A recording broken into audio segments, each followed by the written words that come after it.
We are being hypnotized by people like this.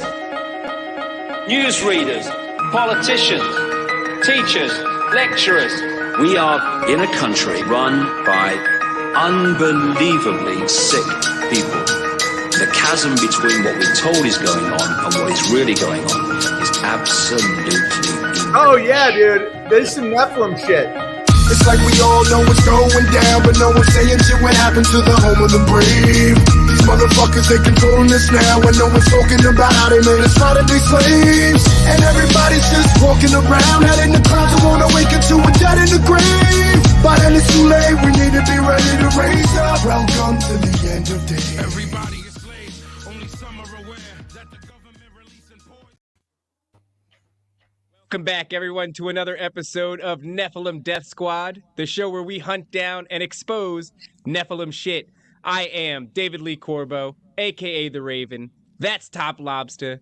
And before we jump into it, I just got to admit, I've had some headphone issues recently, and so every time Top says, like, man, that intro really hypes me up, man, like Vinny Paz and the graphics and the whole Nephilim shit dropping, I've just been nodding my head and lying that I understand what he's talking. I haven't been able to hear it, and it does, dude. Now I can finally hear it. It does hype me up. I'm ready to go, and today we are here with the man, the myth, the legend himself, Paul of Understanding Conspiracy. What's going on, brother? How are you? I'm pretty good, guys. Yeah, thanks for having me. It's good to be here. I'm very excited. I was listening to Raven's episode, with you on it originally, maybe before we even started the show, and you broke down the whole clown conspiracy. Then you were on tinfoil hat, and I was like, this guy, like, you brought a new you brought a new layer of this Nephilim shit that we like to look into. This beautiful, disgusting onion that every time I peel back a layer just makes me cry more. And I'm like, man, you blew my mind. So I'm looking forward to just you telling us about this today and me actually being in the room and being able to be like, wait a second, extrapolate on that. All right. Yeah. No, it's good to be here. Yeah. What was it, about 2-3 months ago we had our talk there, Raven? Something like that? Yeah, Roughly? It's actually really cool because I'm here with two dudes that gave me a chance like really early in the show's life. I mean, really in the grand scheme of things, it's still very early. I've only been doing the show now for, I think, a little bit over 4 months, but both of you guys took a chance on me. And man, Paul, like, really helped me come out of the gate hot with a banger when it, as far as like information goes, because it's a incredibly dense theory and you've done a lot of homework. And one of the things that I love about you, and I just want to say this, and then I'd like for you to just let people know about yourself and where they can find your work, but was that you were sort of brought to the table with conspiracies, if I'm correct in my recall here, being tasked with doing a paper at university on sort of maybe the psychological aspects of conspiracies and why they're so popular and how they seem to be found in like every culture amongst every people.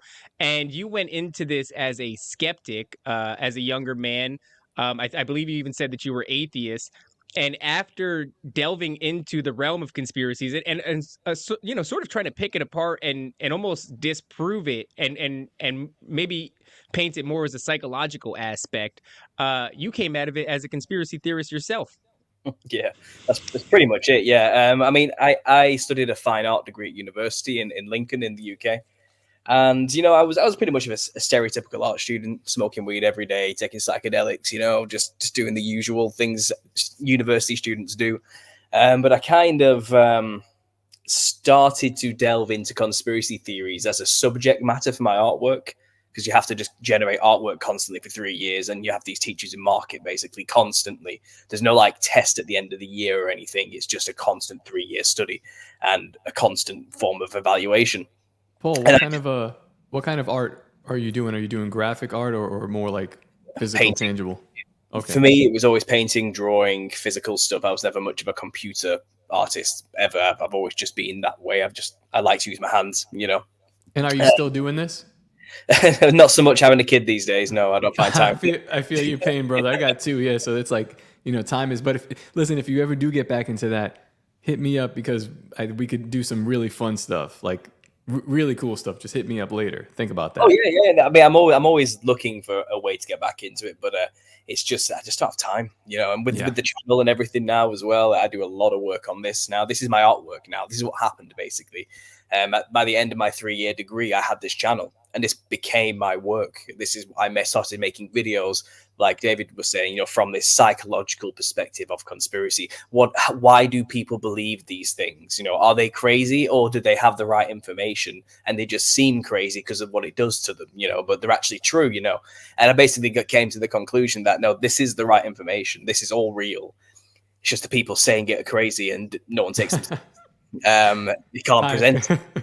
They're not presenting it very well. But this is like a decade ago. This was the early days of conspiracy theories. You know, this is when Requiem for a Dream was blasting in the background while you saw a meteor crashing into a planet exploding type YouTube videos. You know, this was cheesy, over the top, over dramatized imagery with the Matrix clips put in there every like 3 seconds. You know, it was old school days of presentations basically, and no one was taking it seriously then. And I kind of got past that and realized at the bottom of it all, no, this is real. This is actually really happening. Like, there's a conspiracy. And I suppose I wanted to make a channel which would say them in a way that people could relate to more easily and not think it's crazy. Because I kind of developed this philosophy because I've always been a kind of a salesman. I've always worked in retail. And even now I'm a self-employed photographer. I have to sell myself, you know.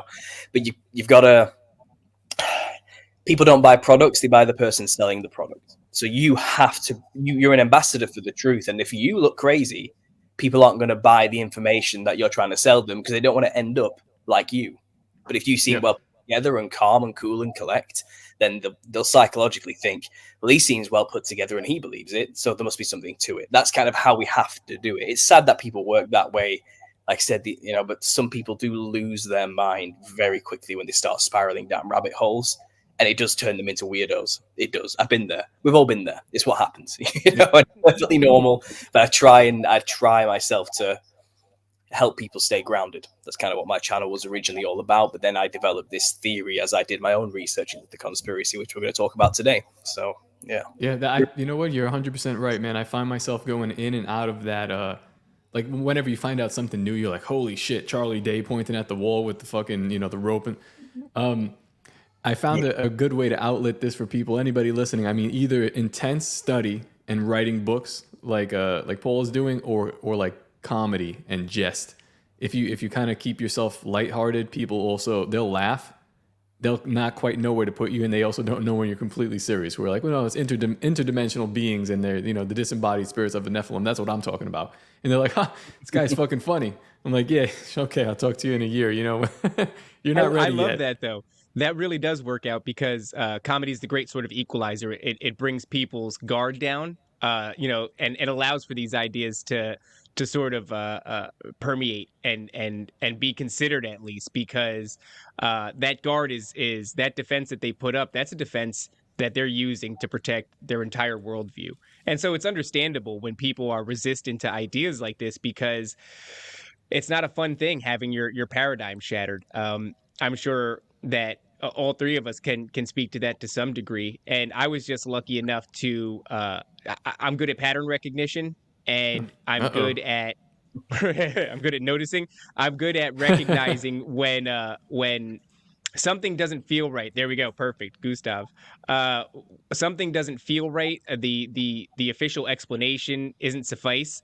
And if I can find something that, after looking at it a bit, fits much better as a lens to look at the world through, then I'm going to adopt that. And that doesn't mean in a permanent fashion, but that means I'm going to play with this lens a lot more. Instead of allowing it to upset me, becoming very rigid, becoming defensive, I just swap the lens out. It doesn't matter. I've popped in a lot of lenses that don't work, guys. And all you do is you take it out, you put it to the side, and I don't even really throw it away. I just put it on a shelf somewhere, and I go, maybe later. Maybe there's some validity to that. Maybe it's not all true, but let me try this new one on. And a lot of people, they have a hard time with that. So before we get into Paul's really excellent theory, I would like if you could just let the audience know where they can find you and a bit about the work that you've done and where they can find that work. Sure, yeah. So I'm primarily on YouTube. That's where I do all my stuff. I make videos. I've been on there for a decade. It's called Understanding Conspiracy. And if you go on there, you'll see I do quite a lot of things. It's not just the Nephilim theory that we talk about today, but that is primarily what I've become known for. Like I said, I have many playlists on my channel where I'm decoding the occult symbolism in media. You know, I've got a Tips for Truthers series, which is basically, again, trying to help people stay calm and give them advice on how to deal with learning this information. I have a series on the music industry as well, which I'm kind of like doing, and another one called Remember, where I go into old school theories that you may have forgotten from the past. So I do a lot of things on there, but YouTube is the place to find it all. I gotta do a deep dive on your content now, because I just like glimpsed through like the stuff that I knew you were talking about, but yeah, a lot of this stuff sounds really interesting, like things that we've forgotten, and you could just kind of dust this off. It's like, we need to get a guest for this random conspiracy. You know, it's like, there's stuff on there, honestly, which I had to jog my memory about and go back and do some research, because it's been a year, like 10 years since I've looked at it myself, and it really is a nostalgia trip. A lot of the theories I bring up on there you will have forgotten about, but they have been around and they are quite prevalent and important, and they're still happening, but people have just kind of pushed them to the back of the mind because something new and crazy has come along, and you kind of forget about these conspiracies that are still real, still happening. Just old. Yeah. You're arguing with your family at Thanksgiving dinner, right? And you're like, listen, they did this and they did this. And then you're like, fuck, what else did they do? But I know I was on to something. And you, like, if you go back down this rabbit hole he's talking about, you can probably just rattle them off. Like, here's 10 things that happened that you just can't deny that happened in sequence, you know? But like, we're too stupid to remember, because it's like they're fear trauming us with the next thing. And you can't think like, 10 minutes before. That's so true. Shout out to Project Cheney in the chat. I did an episode with her on the Ravens Watch. We got to get her on Nephilim Death Squad, because one of the things that we did was we revisited. She said something excellent. She was just like, as conspiracy theorists, we're always looking forward.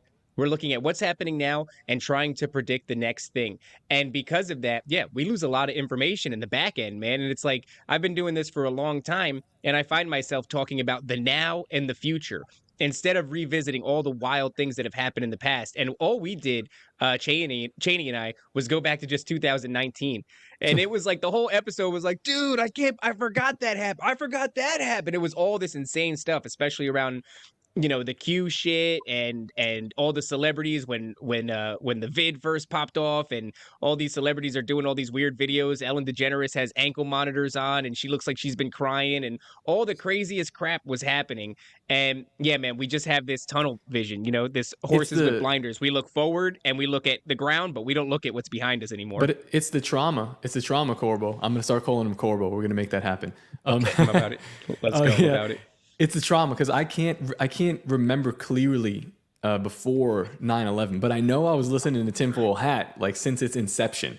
I mean, before 9/11, before COVID. Look at this. Do you see how my brain is like linking the trauma? Like we went from one trauma to the next, and like the shit in between doesn't quite matter, because even though I'm aware of it, it's still hard to overcome, because it is a tangible human reaction that we have to this Nephilim shit. Yeah. Oh yeah. Absolutely. Hey, Paul, real quick, you do have a book you're working on, right? Oh yeah. Like I said, I've been doing this Nephilim look like clowns theory since about 2016. October the 3rd, 2016 is the day I made my first video on the subject. And what I mean, what's that now? 7-8 years later, I'm halfway through writing a book on the subject. There's a GoFundMe. You can go and support it with the pre-orders on there if you're interested in getting involved. You'll get a special thank you, your own name in the book as well as a signed copy from myself once it's published. But basically, I've been doing this so long that I just had this huge body of work. I have like a 43 episode series dedicated to breaking all this down, going into many facets. There's discoveries along the way as I do my research, And I realized this needs putting in writing before I end up getting taken away and everything just disappears, So that's what I'm doing right now. I'm working on the book, and the support has been amazing, overwhelming. People are thirsty for this information. It's quite amazing. We'll be sure then to link the GoFundMe in the description below. I'm really excited for that. I'll certainly be one of the first purchasers as soon as that book comes out. I'll be looking forward to adding that to the collection. Real quick, how long do we have you? Because I want to see how we're going to play this out. I can go till about 10, quarter to 10. I can go for 2 hours, something like that. Okay, perfect. So then, because we're chatty Cathy's, we're going to interrupt you a lot. We're going to have a lot of questions, and so just keep that in mind as we're going through this. But I want you to start at sort of the beginning of your argument. What is it, do you think, that makes the modern day visage of the clown sort of an homage to the actual visage rather of the Nephilim? Okay, yeah. So I've been trying to condense this down to a quick elevator pitch for a good year or two, to be honest, and I'm getting there. I have just released a Nephilim clown connection in 15 minutes video where I've broken it down as quickly as I possibly can, and even then I didn't get everything in there, so we'll flesh it all out today. But if I could basically just very quickly summarize it, is that what we call a clown and the image of a clown in the Western hemisphere, that the Western world, the European American kind of version of a clown, is a purposefully created symbol that represents demons or the disembodied spirits of the Nephilim giants that were once on the earth. That's the theory quickly summarized, and I have gone on to prove that there is some nefarious, weird stuff going on in the creation of a clown throughout history, specifically this Western iteration. Now, the work is primarily what I do, an anthropological study of different folk traditional cultures found all around the earth on every continent. These are the oldest traditions that these ancient traditional cultures and religions have been following, even long before their religions came along. This is old, ritualistic, passed down through word of mouth generationally for thousands of years type stuff. And you'll find they all have this thing called ancestor spirit worship, where they like to dress up in a very weird, psychedelic colored, white skinned, polka dot, big golden crown, red headdress looking thing, like a clown, something similar to a clown, kind of similar to what we would describe as clownish features, for the sole purpose of channeling or warding away Nephilim spirits, or their ancestor spirits, as they call them. So when they say ancestor spirits, they don't mean what we kind of translate the word ancestor to mean. They don't mean the family members who have died 100 years ago or so. They don't mean the great-great-grandmas or uncles or aunties or whatever. They mean the builders of their civilization from an ancient past. They're talking about the old ones, the old god, the gods of the ancient past that they believe built their civilization and everything about their culture. So these aren't family members. These ancestor spirits are old, ancient spirits that they consider something worthy of veneration and emulation. So that's why they dress like them, and they understand that this practice of dressing like the thing is to channel the thing, to bring it into their bodies.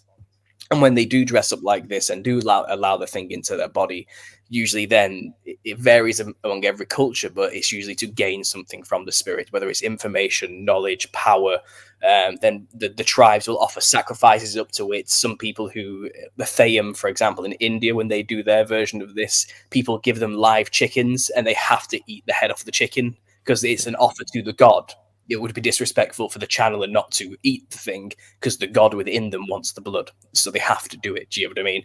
And this is basically happens everywhere. It's huge in Africa, I'll say that, and it's kind of just ancestor spirit worship is a huge thing in Africa and India, mainly south of the equator. If you go north of the equator, we have a weird way of doing it. Now, in Europe, for example, and in the Russian area, Siberian area, and North America's, I kind of have our own way of doing it because we're highly Christianized peoples. It's kind of more occulted. It's more hidden in the Western Hemisphere because, we're dealing with demon spirits. If they're roaming around in a realm that's predominantly Christian, then that means they are more prone to be easily cast out and or subject to. They're not anymore. I mean, look at America.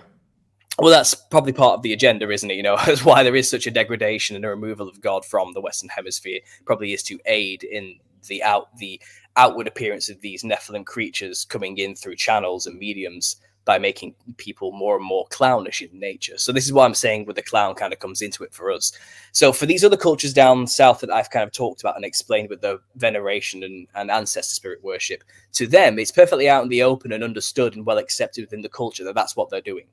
It's not hidden. It's known, and people gather to watch it happen, and they allow it to happen. and they give the demon, when it's possessing somebody, veneration and adulation and applause and give it stuff. They want it to happen. People are doing it because they want to be possessed, and the culture is aware of it and don't shun it. They accept it and encourage it. In the northern western hemispheres, we don't accept that. That's taboo. That's evil. It's of the devil. It's wrong. We cast them out in Jesus' name. So they have to be hidden. They have to be clever about it in the north to get away with doing this.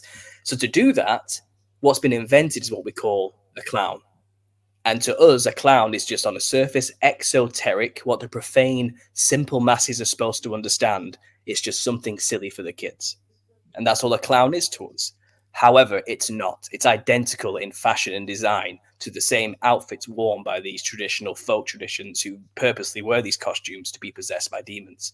It's the same. It's the same costume, same stylistic aesthetics. Let me interrupt you. One of the questions that I had when I was listening to you interview Raven was, so you're saying that these are the old lowercase g gods. Yes. And according to your theory, you're saying that like when God marked Cain, right? He marked him with these. I'm sure we'll get to that. But so you're of the assumption that there were people before Adam and Eve inhabiting the earth. Oh, well, this is. I'm not 100% on any of this because I wasn't there, but I do like to humor. It's got to be though, right? Like theories. I am inclined to believe that yes, there was some kind of first creation of masses of peoples that were told to go forth, spread, and take over the earth. Basically, go forth and multiply. Basically, and that's not what happens to Adam and Eve. It's a different story. Immediately after that phrase, it then says God created Adam and put him in a garden, and then there's interesting. Like talking to like Christian people, they're like, some of them are very hardcore on, oh no, Adam was the first person. You say something different, but then I'm like, well, then why was Cain so terrified to be like banished from this land? He's like, they'll kill me, and that he had to have a mark to not be killed. Who's gonna kill him? Yeah, there's loads of things. I mean, he went to the land of Nod, which was an established place with a name. He knew where to go to. And places don't get named unless people have named them. And people argue, oh, well, Adam and Eve had loads of sons and daughters. But that's not enough. That doesn't cover the entire earth to enough to build civilizations by this point. It's not enough, and Cain basically goes and becomes a god among these peoples because he has knowledge, which he learned from his father Adam, and Adam walked with God. So they weren't stupid. By comparison, Cain was like a god to these people, and he had this strange mark, which also meant he was practically invincible. No one was allowed to kill him, so he's an immortal god to these people by that standard. There's plenty of speculation over what the mark was, and I cannot answer that age-old 2,000, 3,000, 5,000-year-old debate today. It's one of those things. But what I thought was interesting that fit in with my theory is that there's this thing called the Book of Lamech of Cain and Leviathan, which has just been released in 2019, supposedly by the Vatican. It's like an old... People say, oh, well, it's not canon. It's a heretical book type of thing. People don't view it with any seriousness, but if you read it, it goes on to explain what the mark of Cain specifically was. It gives you an answer. It doesn't humor or like postulate. And the character of Lamech from Cain's lineage, 6 generations down from Cain's side, is trying to find out who did Adam mate with? What's going on here? Sorry, who did Cain have sex with? Like, how are we here? And why do we have white skin? And not like me or you. I'm talking porcelain, plaster, leprosy, piece of A4 paper white, vampiric white. It's like, why do we all look like this?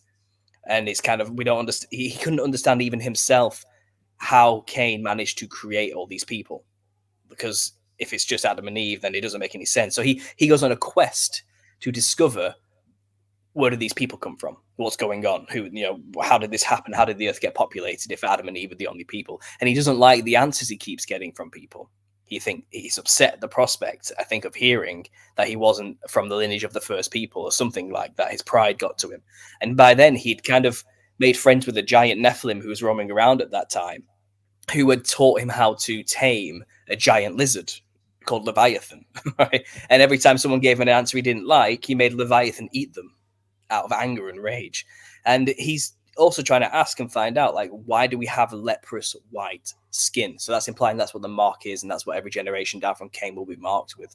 Now, leave racial stuff out of this. It's not about that. This is something else, okay? But what it does make sense to my theory is that the Nephilim are said to have been extremely pale, white-skinned creatures with fiery red and or golden hair, with glowing golden and or blue eyes, with a big wide serpent grin and everything. Now, if the seraphim angels, the watchers, are the ones who mated with the daughters of Cain, the daughters of Cain would have bore this extremely pale, white-skinned mark. Therefore, it's highly likely that's where the Nephilim genetically got their extremely pale skin with the wild, fiery red hair from their fathers, from the angels.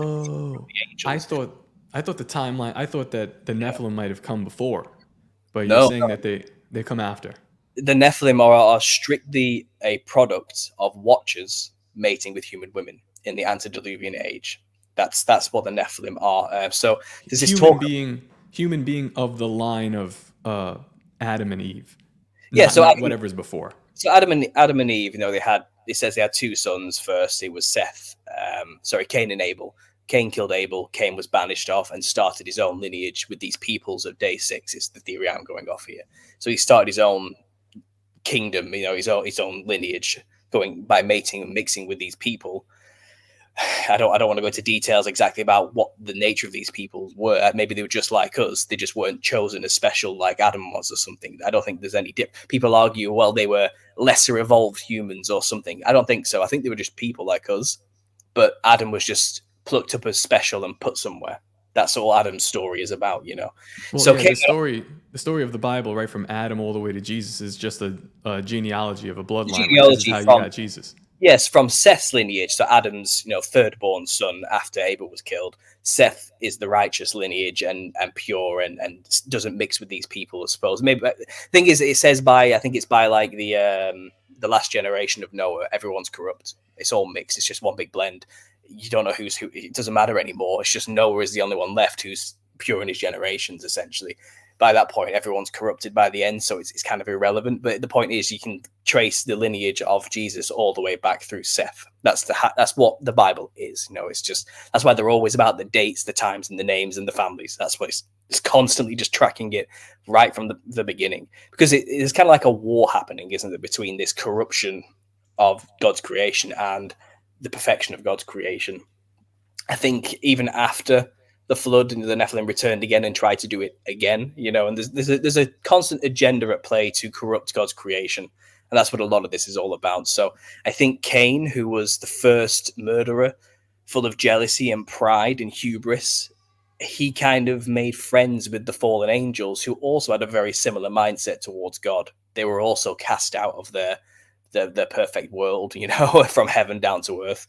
And it's funny, Paul, because you're saying this whole sort of this manipulation of the genealogy of God's perfect creation by the Nephilim, right, and the fallen.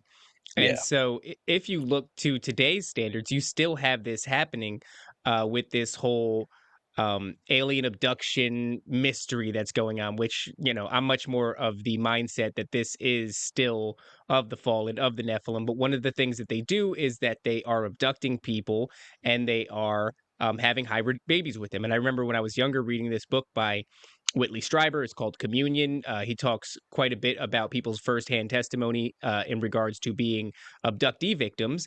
And he says in his sort of wrap up of the story that the point in his mind has something to do with, altering the DNA of mankind, creating this hybrid with our DNA and their DNA.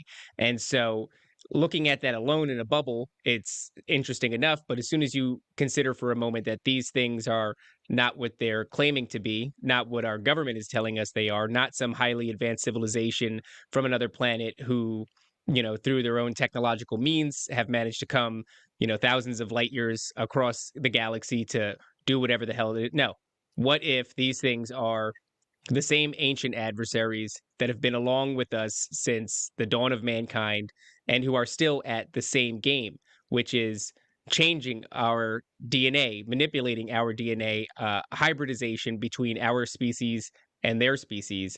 And if you look at it that way, it suggests that very much the same exact thing is still happening today.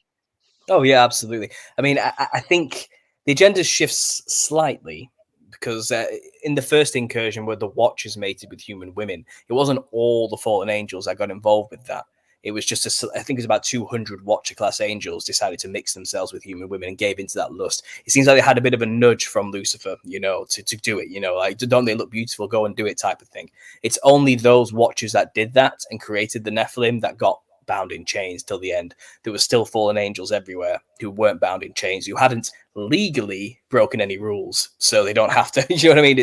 They were very sneaky about it in that respect. So Are these the angels that were bound in chains at the bottom of the Euphrates, or are these the ones that were kept in a sort of prison that sounded something to the effect of Tartary or Tartarus? Hades or Tartarus, yeah. These are the ones that come out of the pit in Revelations. This is Apollyon and Abaddon coming out with the tail scorpion men who have the power to sting, and not kill people in the end times. This is them. It says they'll be released until the final judgment, just before that time.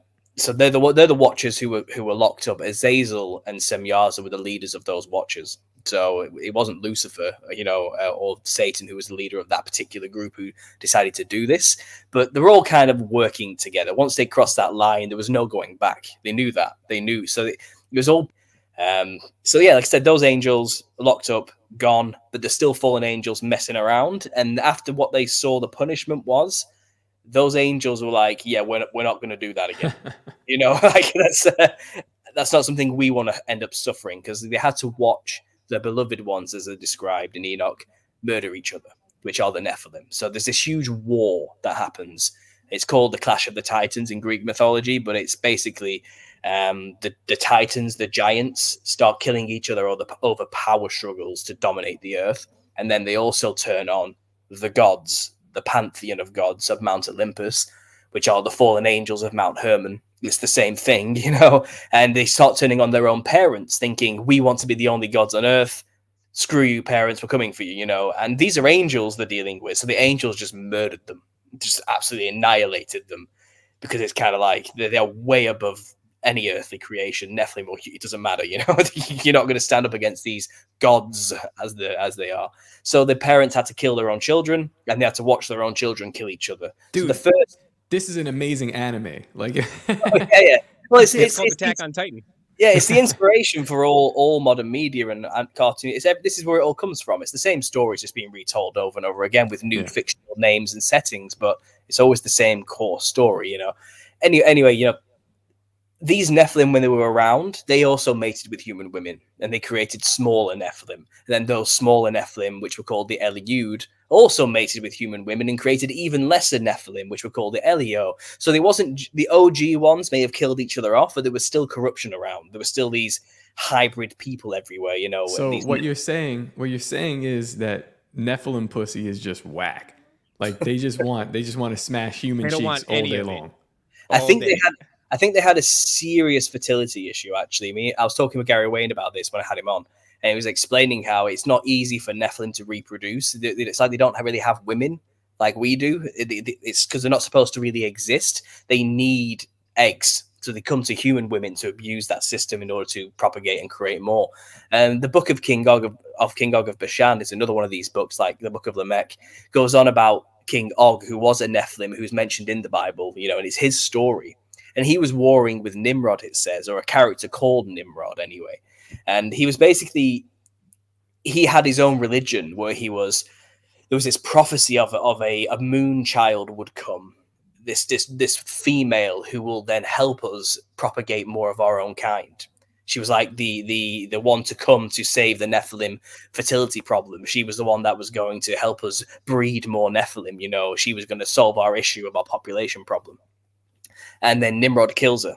So he's and the whole book is basically him just screaming about how much he hates Nimrod for what he's done.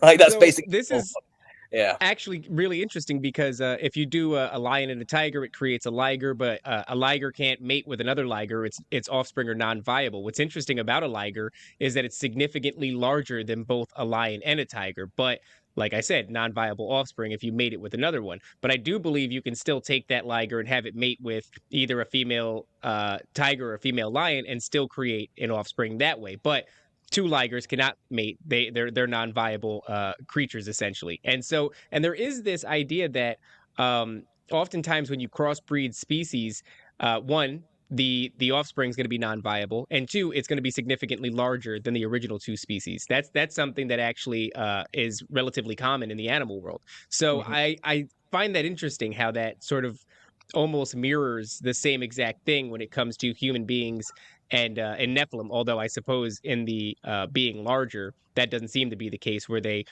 like you said, there's sort of subsections of Nephilim as they get smaller throughout lineage and have different titles or names. But I just thought that was still interesting. larger than humans, though. Still larger than the latter half of their DNA.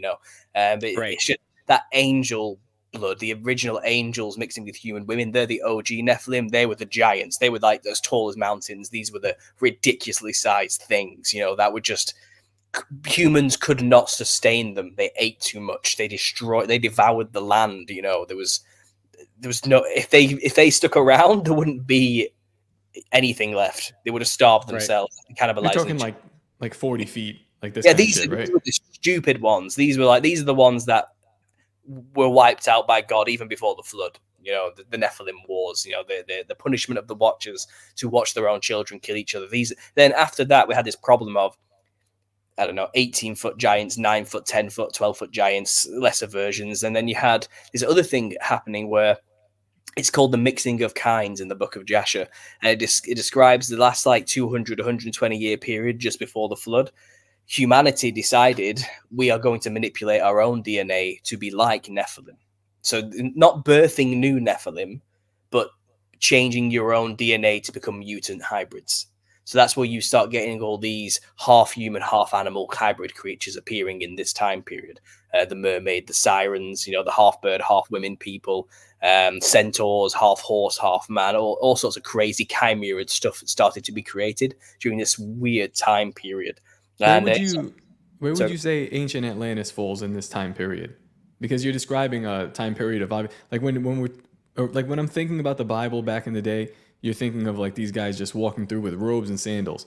But possibly we should be thinking about them as having greater technology than ours, more maybe wet technology rather than this tiny mechanical shit, Oh yeah, they were advanced. There was something weird to be able to do any of this.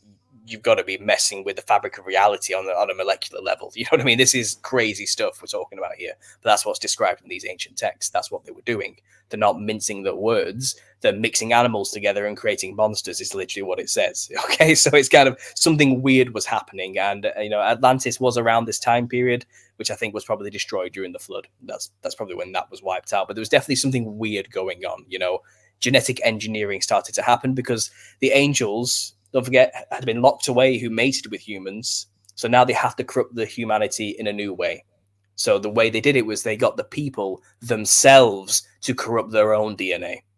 And that's what people started to do. They started to hybridize themselves, giving themselves the wing of an eagle, giving themselves the armor of an insect, for example, just doing stuff to themselves to make themselves more powerful, like gods themselves, appealing to that ye will be as gods mentality that humanity is just so prideful for and lusting after power, And that's what happened. And it says in the Bible, all flesh was corrupted. It grieved God that he even created mankind. Look at the mess they've created. There's nothing left. There's no flesh left. I have to save my creation now. So he made an ark and he put Noah on it with all the animals that were meant to be there, that was left of them. And, he tried to do a hard reset basically to try and get things back on track. So that's biblical. Very quickly summed up. There's this notion that in the end times it'll be as the days of Noah. And as you're talking about this animal-human hybridization, my brain is going towards all these theories that are emerging lately of the idea of a lot of these cryptids having been experiments essentially that have escaped from military facilities. I know one of the strange things that is kind of a cultural thing that's happening right now is that there has been research being conducted on the regenerative properties of the axolotl, I believe is how you pronounce it. It's a small newt-like creature that has the ability to regenerate limbs. And they're trying to see if they can figure out a way to sort of reverse engineer that DNA and apply it to human beings. And what I find really interesting about that is that recently the axolotl has become sort of a cute little character in a lot of children's entertainment. And my son is now aware of him, and he says it all the time. In fact, I'm pretty sure he's listening through the door, and he just shouted it through the door. And so, but there is this permeation of children's culture of this little character, and it makes you, if you're conspiracy minded, you already know that there is an endless amount of things that the government has already experimented with. And so if we're downstream and getting axolotl, reverse engineering DNA to regenerate limbs, well, then the chances are there's already been applied experiments that failed or succeeded.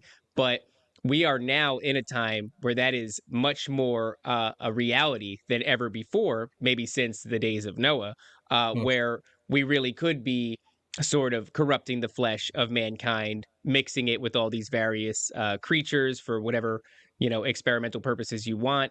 And there's even this notion right now that there is these dog men.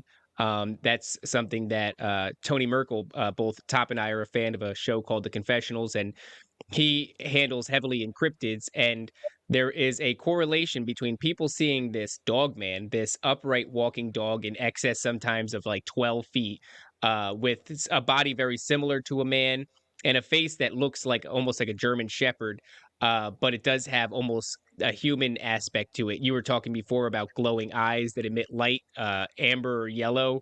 This is something that you get a lot of when it comes to these things.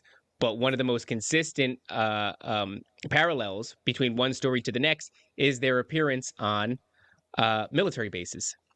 Mm-hmm. And almost even this impression that they are there to guard these military bases. So that's enough to entertain mildly the idea that there are some places where experiments are going on where they've commissioned essentially hybridized dog men to guard the base and, against would-be hunters or anything who would accidentally stumble upon these places. And so it's just funny because you go to, I believe it's in Revelations where it says, during the end of days, things will be as the days of Noah. And I feel as though there's so many things that you can pluck out of what was going on before the flood, and you can speculate with a great deal of anecdotal evidence at the very least as to how those things are happening right now and how they all plug into this larger conspiracy, this Nephilim shit, these paranormal cryptid experiences. And so, it just is something that I was thinking about while you were speaking. No, well, I think in terms of being as it was in the days of Noah, it truly will be when the public themselves have been sold the technology and are using it openly. Right now, I do think you're right. I think it's happening in military kind of circumstances, behind the scenes, hidden from us in labs that are doing secret experiments type of stuff. I think that probably is going on, and they are creating these elite guards, let's say. I think I watched a video recently, someone posted in the Telegram, and I think it's like the G something summit where all the world leaders come together and they're taking photos of each other. Yeah, they're taking photos, shaking each other's hands. And someone points out, look at the guards on either side of them. They're like 13 foot tall. Like guards are stood next to them, towering over these midgets, shaking each other's hands. And no one's like pointed it out. They're on camera right there.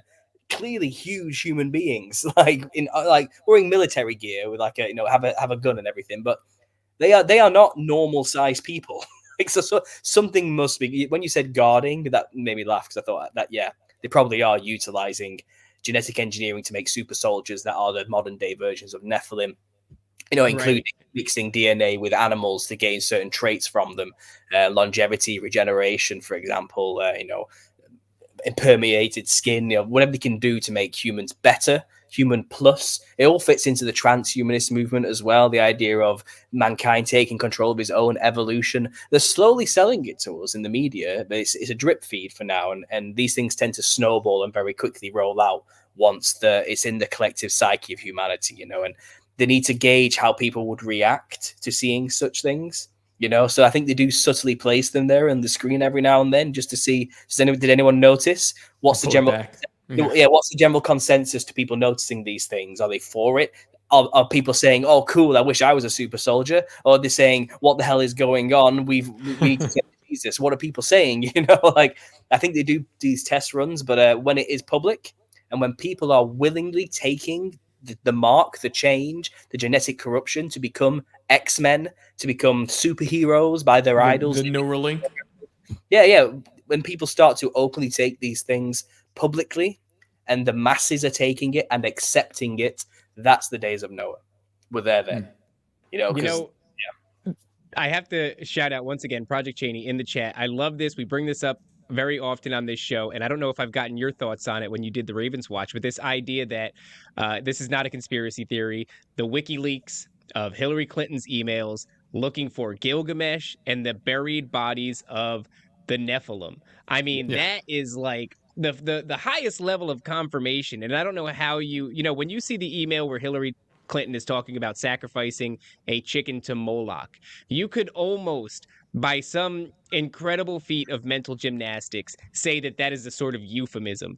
And you can say maybe that means she's paying her donors off or something like that, or whatever the case may be. You really have a hard time finding a euphemism that's going to plug in nicely to like, oh, she didn't mean she was looking for Gilgamesh and the buried Nephilim. How sad are our elites? Like, how fucking stupid do you have to be to write this in? Like, what a boomer. You didn't think this would ever be read by anybody else? Like, you're literally saying, like, I'm looking for the tomb of the Nephilim. And it's like, what are you thinking? And then they rule over us. It's incredible. I think they know the majority of people just aren't going to take it seriously, or even they don't have enough information or knowledge to even acknowledge what that means when she says she's doing that. They don't know. So they just, rather than trying to figure it out, people just tend to glaze or gloss over that type of stuff and move on to things they can understand that are in their context, their world. This is our world. To us, it makes sense. As soon as we see something like that, we're like, whoa, back up. What? But to them, it's kind of like, I don't understand what that means, whatever, let's keep moving on. Some Middle East stuff, whatever. Something to do with the war. Probably nothing important. They probably don't even know Gilgamesh must have been like one of those tyrannical terrorist rulers of some kind of like Hamas Kabbalist. I don't know what they go. People don't think like we do about it. They don't understand history, or let alone biblical history. In your opinion, do you think a lot of this Nephilim shit ties into our like 20-year war in the Middle East, or the Israeli occupation of this land here and what's going on? Like, because it's ancient territory, right? People would say it does.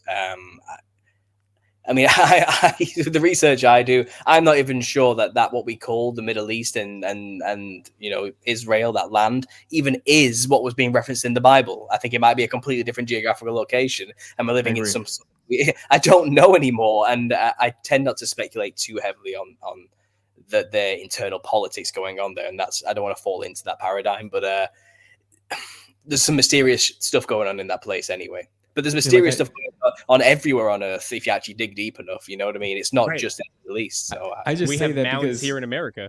Yeah. Well, one of the first things we did when we invaded Iraq was just like basically pillage their museums and their artifacts. Just took all that shit. So like that kind of gets my the clock's turning in my head. Like, what are you doing here? A lot of information found in those artifacts, which are from Sumerian and Mesopotamian culture, which pertain to stories of beings enslaving mankind and making them create monolithic structures, and also then manipulating the DNA of these humans to make them a more servile class, which is kind of mirroring the Nephilim Watchers coming down and manipulating the DNA to create the Nephilim. So I think it would be best for everybody who wants to keep that suppressed and hidden to destroy any artifacts or tablets that would tell that story, and then they disseminate what is available and take control of that. It's called controlled opposition, and they disseminate disinformation from there with a bit of truth mixed with lies. I think Zecharia Sitchin did a good job of that when he decoded the Sumerian tablets and came up with this huge story about Nibiru, the 13th planet, bringing, going into all sorts of other false narratives. But it's a sus play. I mean, I just did a video recently about Jordan, the Black Desert in Jordan.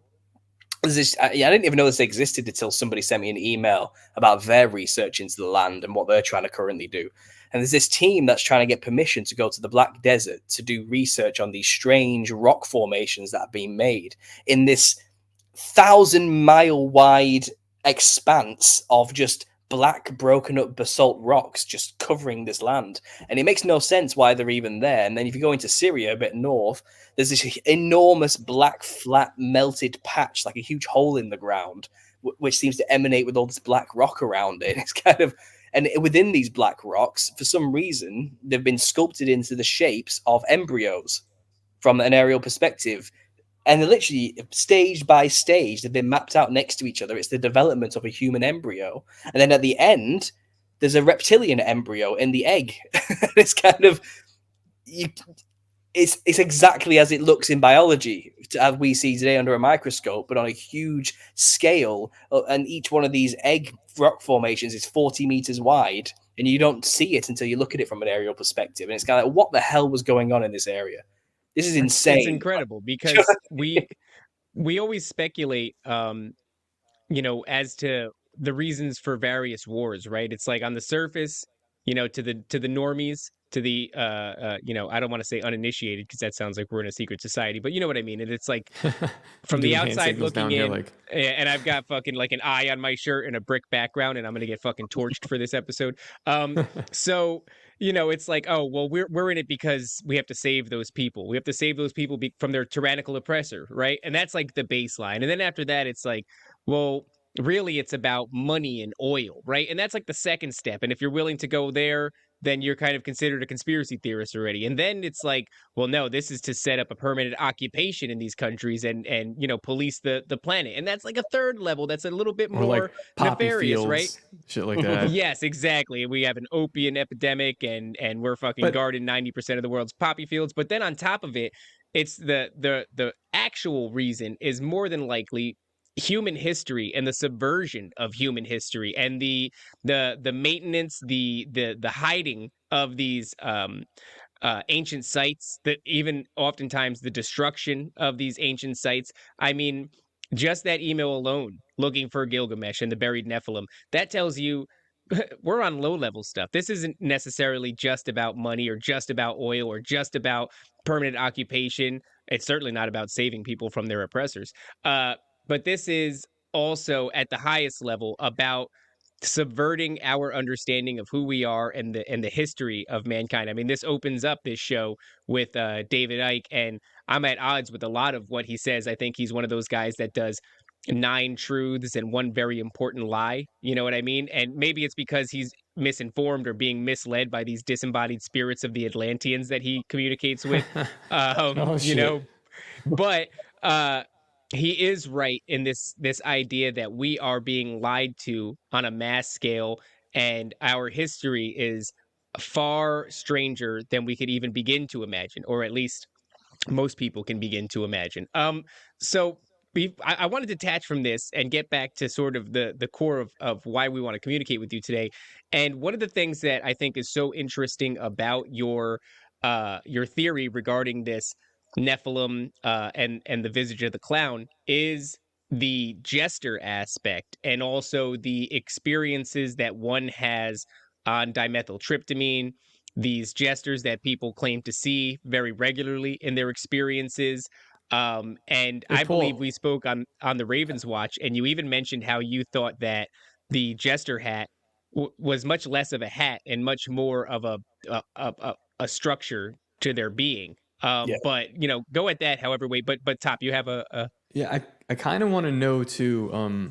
Actually, before I say this, guys, if you're here, go to Nephilim Death Squad, the YouTube channel. It's in the description, and subscribe to us because I'm going live on a bunch of different platforms. So, but we want you there in that one spot. So like it seems like on one hand they're trying to keep this a secret, the ideas of the Nephilim and what we come from, what we are, and then on the other hand, the idea of the visage of a clown. It's like, why tell us this? Why would that have to, it's like, it seems like it almost has to be done in some form or fashion. Why is that? Why are they revealing themselves to look like clowns in the DMT realm? Is that the question? No, why do we have clowns? Like what's the point of this? Is it just like, what do you think? Okay, so clowns have been around as a concept way before they were co-opted and turned into a symbol of the Nephilim. So they haven't always represented Nephilim. Okay, jesters themselves haven't always been a representative, even though maybe on a subtle spiritual reflecting of the spiritual realm level, they have always been in some way a reflection of the Nephilim. But we need to go into the history of where we get the clown from to truly answer this question. So this is a story. This is going to take a bit of time. It's not an easy question just to answer. This didn't happen just overnight quickly. This is hundreds of years worth of progress to get to this thing we call a clown, which is then used as a tool by the occult to channel demons. So that's basically what it's for. The one point to make quickly is they don't want us to know what it means. It's an occult. It's a hidden symbol. It's meant to be. The masses aren't supposed to know that it means this. Okay, they're not supposed to know that it's used for this purpose, because then it loses its magic. It loses its point. People can point it out, and they can't use it anymore. It becomes a null and void tool for them, and also it exposes their agenda and what they're all about. But let's do the history of the clown first of all. But so, it's like they have to tell you. Like they have to tell you in some way. Not necessarily, no. I mean, I don't feel like they've given me hints to make me find this. I think I've just clocked on to what's going on, and I've just told the world what it really is, and so be it. You know, I don't think they intended anyone to figure it out, to be honest. I think it's one of those things that's so ridiculous on the surface that they thought no one would ever figure this out or take it seriously or whatever, you know. I do. There is this whole revelation of the method thing. I know what's going on, but I don't think they want people to know what it's really all about. I think there's a revelation of method in the sense that they want more people, normies we'll call them, dressing like clowns for the purpose of opening up more portals and channels for demons. There's that externalization stuff going on, but they didn't want people to know that that's what they were doing. You know what's funny? Before I met Corbo, we're making it happen, Corbo. Before I met him, I was on this shit. After I came back from Jamaica, like I tell my wife all the time, like whenever we see something retarded happening or someone dressed crazy, I just be like, it's clown shit. And then Corbo like kind of coined the Nephilim shit. And I'm like, you know what? Clown shit and Nephilim shit is the same thing. Then I heard you on his show and I was like, yeah, it's the same. It's literally the same thing. We're talking about like two phenomena from like just a different point of view, but it's clown shit, Nephilim shit, very tied in together. And for some reason, I do believe that there is a certain attitude to the Nephilim, which you could call clownish, jokerish, jesterish. Irreverent is the word, you know, anti-human to the point of humor and crudeness. There is a level of comedy to the way the Nephilim behave. Even, for example, there's this one story which I thought was fascinating. It comes from the Americas in the city car with a tribe that had to deal with this, I think. And you know, it's a city car, I think it is, or the Paiutes. They had these cannibalistic giants with pale skin and red hair, and they basically fought against them and killed them in a cave. But there was, in a similar region, there was this people called the Duwamish people who were dealing with a similar tribe, and they weren't so lucky. They didn't win this war against the Nephilim. It was something quite different, and they were talking about these red-haired, tall, pale-skinned giants that were basically just coming along every now and then to the tribes, these normal people just across the river, and playing with them, messing with them, doing tricks on them, just teasing the humans. Cause it's like, what are they going to do? Like bullies, you know what I mean? It's like, and they would play really horrible, cruel, practical jokes on them, like take something really important and just put it on a really high tree where they can't reach it anymore and just laugh at it. You know, they would just do silly things to the humans like jesters would, you know, and they would steal the people's clothing off the line because they thought it was funny. But it also crossed the border of sadistic. They would tell jokes which would make the tribesmen just blush. Really rude, horrible jokes. You know what I mean? About sex. Go on, Tower Gang. Yeah, really sexually charged jokes. Yeah, and this is what this well-established Duwamish tribe in the Americas, ancient tribe, still has this story, this oral tradition story of telling the story. And what these giants were doing, as they always like to do, is they were stealing women for the purpose probably of genetically keeping the lineage going and impregnating them and so. But some women returned, some didn't. A lot of them didn't, you know. And the tribes, the braves, the leader and the men decided, we're not taking this anymore. We're sick of the shit that these Nephilim are giving us. We're just sick of it. You know what I mean? And they stood up to them verbally. They said, you have to stop doing this. You have to leave us alone. Right? This isn't fair. It's wrong. What you're doing is wrong. And in reaction to this tiny human daring to speak up to the mighty giants who are far more superior than them, they just decimated the humans. They ripped the heads off all the braves, threw them in the air and let them just fall to the ground and splatter everywhere and die. Just wiped them out. Utterly just destroyed them. And the tribe never recovered from that experience. Man, it really makes you think about, like, I mean, I believe that some passages in the Bible where God was like, yo, go over here and don't leave even a goat alive. Kill their men, their women, their children. I believe that maybe he was sending them to war against some of these giants. And it's kind of like, what were these men like? Because what you just described is probably very fucking common. where even Timothy Alberino thinks that the idea of human sacrifice goes all the way back to the Nephilim, where we're just like, here, take this person, eat them. Like we can't even feed, we don't have enough shit to feed you, just, you know, that kind of stuff. So it's like, what kind of ferocious warriors were we even thinking about when you're talking about these ancient Israelites that, you know, were actually the real Israelites?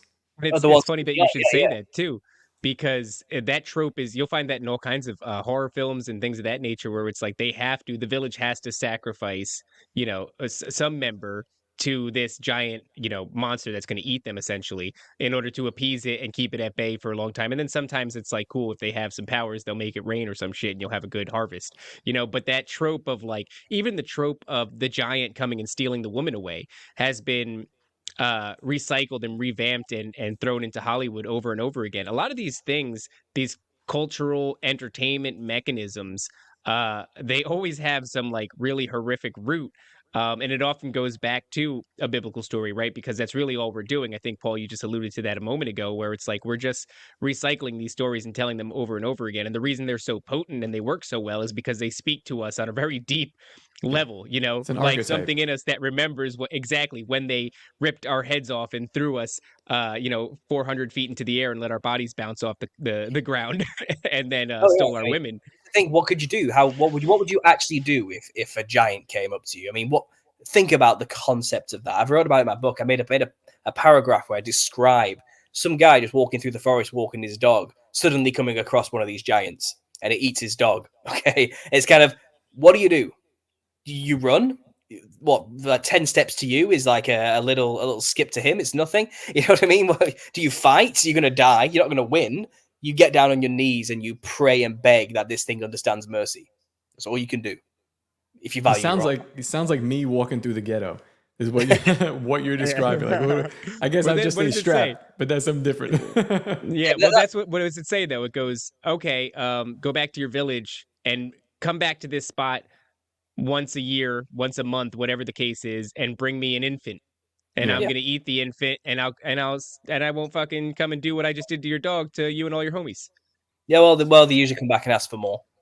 Like, yes. If you give a mouse a cookie, has anybody ever read if you give a mouse a cookie? You give a Nephilim a baby, he'll ask for your wife. They didn't. We gotta write that fucking book. Hey, we're writing it. From my history, my research, they literally became the kings and rulers of this time. They usurped every position of leadership in every human tribe. And they became the kings and the ones that were venerated and the ones that the people had to worship and work for and bring everything to, including the food and the newborns and all sorts of things, and the women. You know, they took over everywhere, and I believe they were working on behalf of their parents, the angels, who they also worked for. And they also created their own religious institutions, which were human beings who sold out their own race, basically, and became these secret serpent cult worship societies, and helped the giants and worked with the giants to keep the people in line, creating false religions so the people would see these giants as gods, or the sun as gods, or the pantheon of angels as gods, whatever it was, as long as it wasn't God, the creator. As long as people, like fucking North Korea. It's like, yeah, if you know, Kim Jong-un was actually a giant, like this would be very feasible. Do you think that there was some giants were better than others? Like were there any like places that were like better to live under? What, like I could only imagine if this is global, you know, you'd have some really retarded ones where like shit was just backwards all the time and it didn't matter, and then some where there was like, okay. I think there was variation among it all. Yeah. Nothing's a monolith, you know, and like I said, by the variation of the religions that still exist today, these ancient folk traditions that have been passed down since this time, you can see the variation, but the core elements are always the same. You know, it's always psychedelic colored clothing to channel the ancestor spirits, and their own reasoning for doing it varies vastly. Sometimes they're doing it in order to appease them, to give them offerings, to keep them away. You know, sometimes they're doing it because they want power from them. It really varies from tribe to tribe. I think some of them were more in, you know, I don't know if these spirits are attached to a specific locale or something like that from their ancient past. And each tribe is channeling a different type of Nephilim who once ruled that region. Therefore, each spirit demands a different thing from their subjects or their people, perhaps. I don't know, but it seems like there would have been variation, I think. But you wouldn't have been you wouldn't want to have been around for any of them. You would not want, it just none of them were good in any stretch. I'm just imagining the fucking mock election. It was like, you can get Nephilim Donald Trump or Nephilim Joe Biden. You're like, fuck this. I guess the word Nephilim itself, it has its roots in two words, which is Nephal and Nephil. And Nephal means to fall, or product of the fallen, and fallen or corruption and corrupted in some way. And Nephil, what's it mean again? It's I just had it on the tip of my tongue. What were we talking about? The Nephilim are. Catch me up, guys. I'm trying giant Donald Trump. Giant. Nephil means, sorry, it means tyrannical ruler. That's what it means. So they are tyrannical giant rulers of the fallen ones. So they aren't. People always. I get this argument a lot recently. Since one of my videos went viral, it's now like 110,000 views. And it's just one of my random episodes of the Nephilim look like clowns. It's like the 42nd episode or something. So there's a lot of context that people do not understand when I'm saying some stuff like the Nephilim are demons, for example. And they don't understand. I've realized there's a huge swath of Christians out there, and even just people who believe that the Nephilim are fallen angels.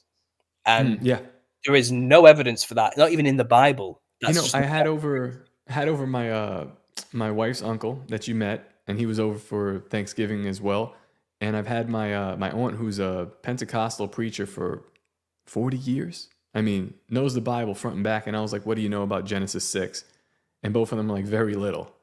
I was like, they just read other shit. I'm like, that's like real important. And I was like, I thought I was going to get some like good scoop or maybe some information. Nothing at all. It's just like, they're not interested in this part.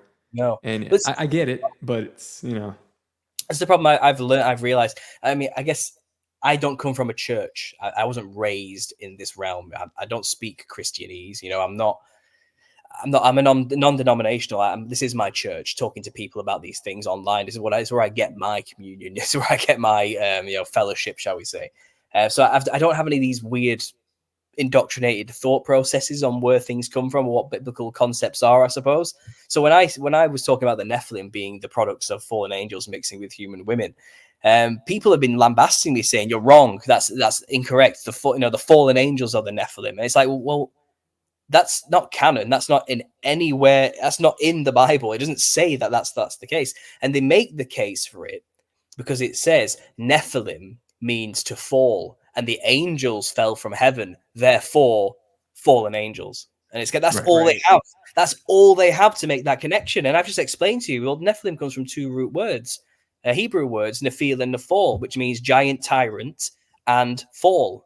So they are. That doesn't mean they are angels. Like, I don't know where'd you get that from. To argue that point is so stupid, because that would just mean that you've glossed across it. Because when I first did read it, it seemed like that to me. And it's just at first glance, you're like, okay, yeah, kind of makes sense here. But as you really look into it, like, it makes a lot more sense that these were their children, and then you get the next generation, which are the Raphaim, right? And Elohim or whatever it is. So it's like, there's a lot more to this. Rephaim are also Nephilim. It's just another word for it. It's actually a particular sex group name for the Nephilim. It's a different language's word for it. So not a different type of Nephilim, but like it's a continuation of the pre-flood Nephilim. Because Rephaim, it means something like to heal, or the healed ones, or the undead ones, or the ones that rose from the dead and can heal really quick. So it implies that it's pre-flood Nephilim that have somehow resurrected and become back to the world physically somehow. That's what it's implying by the ones that have healed, that were once dead, basically. The dead ones that have healed. Have you ever seen Tony Merkel? I'm sorry to interrupt you. I feel like this would blow your mind. Tony Merkel on Tinfoil Hat, I forget which episode it was. At the second half of the episode, he's talking about somebody that he interviewed, and he has not released this interview, but this guy apparently, he interviewed the guy that was a witness. And the guy that he's talking about he made a pact with an interdimensional being, and he's like constantly going into this realm and that, and the interdimensional being can also come into this realm, kind of changes this guy's shape. Like, he'll grow and his physical features will change. It's like, it's Paul but not quite Paul, that kind of thing. And in the story, he tells it really quickly, but the guy describes like another world, interdimensional world that lays right on ours or underneath ours, however it is. And there's like just an eternal battle going on there. And people are doing things. They're working for entities. They're working for this one, that one, but they have missions. And it ties in really nicely in my head with a lot of the stuff you're going on about with the Nephilim and what we think of it today. It's interesting because this is very complex, the spiritual realm you're talking about here. It's not just easily explained by this one realm and then there's ours, it turns out. Because it seems like there was a lot of Nephilim of the time, and Gary Wayne was talking about this. They all had this afterlife they were hoping to get to physically in physical form. And it's not afterlife for us, it's the Nephilim religion afterlife. It's this place they want to get to where they will be safe. And Gary Wayne was explaining to me, it's like if you behead safe from what? Humans, God's judgment, basically. So this is the thing. So there was this edict to wipe out all the Nephilim, not only by the flood, but also, like you said, the people of Israel just warring against them and decimating them, absolutely annihilating these giants, these mighty men of renown, these Gibborim. Well, they were also mighty humans who are also called Gibborim. That's what Gibborim means. It's a mighty warrior. And the Nephilim were also Gibborim, but they were Nephilim. So not every Gibborim is a Nephilim, but every Nephilim is a Gibborim. But the human Gibborims, the mighty warriors of Israel, were just decimating these Nephilim. So a lot of these Nephilim were like, God's coming for us. We're not winning against the humans anymore. He's on their side. We need to get away from this before we're doomed to become demon spirits trapped behind the veil in the astral realm. So if they die physically, they're stuck here. That's what demons are today. The disembodied. Is that what purgatory? That's what purgatory really is. It's the astral realm, but it's actually the earth. The astral realm, I describe it as the pipework behind the walls of this reality. It's still this reality, but it's the thing that keeps it running. It's the code of this projection. It's the behind the scenes meshing stuff that we don't need to see to know it's making this happen. It's like the plumbing of our reality, it's the behind the scenes working. The plumbing. Right. I love that. On the Ravens Watch, he described it, I thought, really elegantly as this sort of like if you have an ornate rug and there's all this beautiful tapestry on the top of it, right? And all these different designs and colors and everything. But if you lift up that rug, it's just cross stitching underneath. And it's fundamental to the rug. It's part of the entire structure, but it's not beautiful. It's like the plumbing or like the cross stitching of basically our realm. It's called functional. Yeah. The analogy is called the warp and the woof. So you have the warp, which we're meant to see, which we experience and love, which is beautifully designed and in order. And then underneath the woof, it's actually where all the when they do the sewing, they move the randomly go to the other end of the rug. And there's a big line made. It's a mess, but it makes the beautiful image on. That's where they are. They're in the woof. They're stuck in this behind. They haven't got an underside. They don't have a body anymore to inhabit where we are. Where we are is the prize. That's where they want to be. They want to have a body and they want to be here with us because we have senses. We can experience things. We can taste. We can smell. We can see. We can touch. We can have pleasure and fear. We can experience stuff in an embodied form. They can't.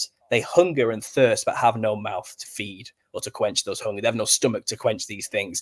They are desperate to be back here. They are in hell by any stretch of the definition. And when the Nephilim were alive, they knew that's what would happen to them if they died. They knew their fate, so it seems like what happened, and Gary Wayne explains this, is they were trying to get to places like Valhalla. And it seems like it's like a pocket dimension they can get to in a physical form before they die. So they can stay in this place. And it seems like the fallen angels made these pocket dimensions for the Nephilim to reside in safely. So when the flood came, they didn't die. And that seems to be how they came back after the flood. They just opened the portal and came back into our world physically again. You know what that makes me think of? This like pocket dimension. Have you ever heard of the Boneyard, Alaska? This dude, he was on Joe Rogan. No. He owns a gold mine in Alaska, and on 5 square acres of it, not large at all, he's uncovered, I don't even know, hundreds of thousands of mammoth tusks, but also mammoth bones and other things that he won't talk about.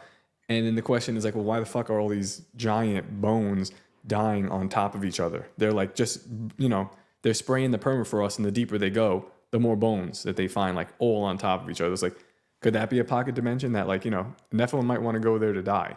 And I know these motherfuckers lying about the dinosaur bones. That was probably giant bones, and then they present this to us however we want. But I don't know. That's something I think about often too. There's mysteries everywhere. I mean, Bigfoot, for example, people describe this weird, tall, hairy creature just manifesting out of nowhere from through a tree portal of some kind, and then suddenly going as quickly as he comes back again.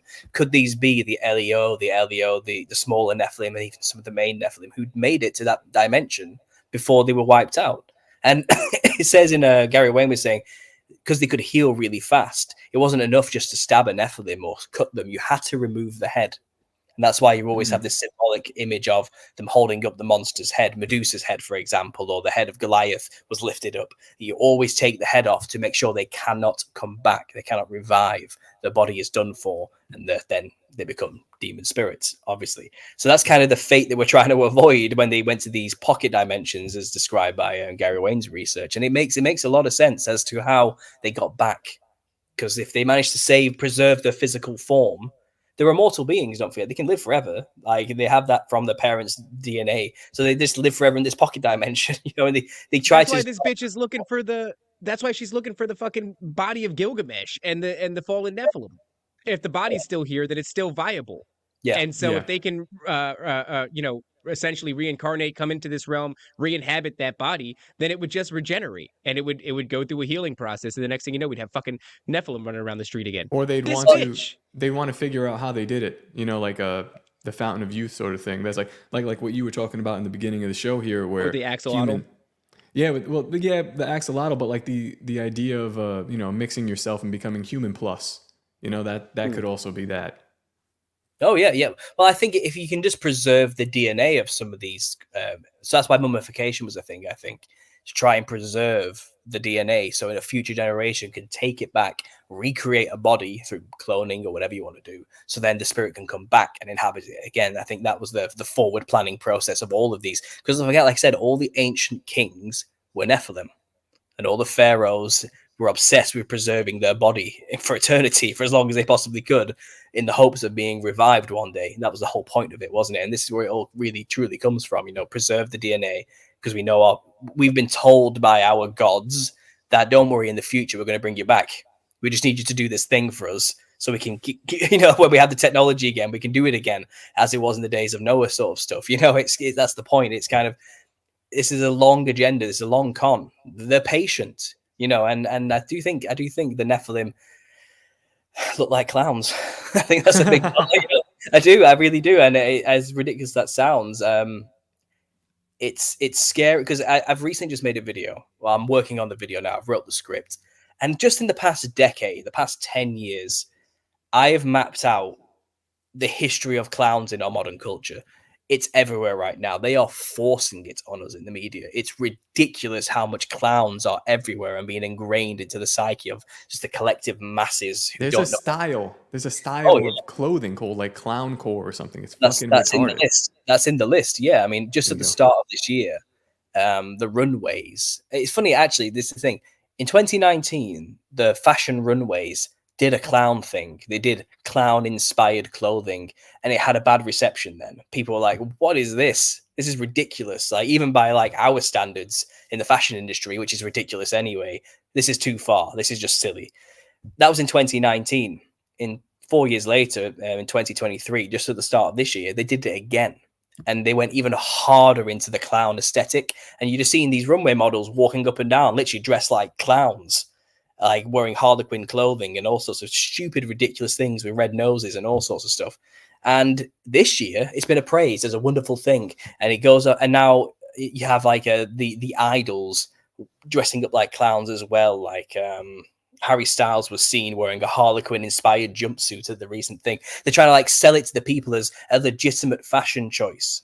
Dress like a clown. It's cool. It's in. It's fashionable. It's it's avant-garde. It's edgy. It's what everyone's doing right now. It's the in thing to do. 2023 is the year of the clown. It's in season, and that's been happening. And it's like, I believe from my research, once you piece it all together, that's actually an extremely sinister move.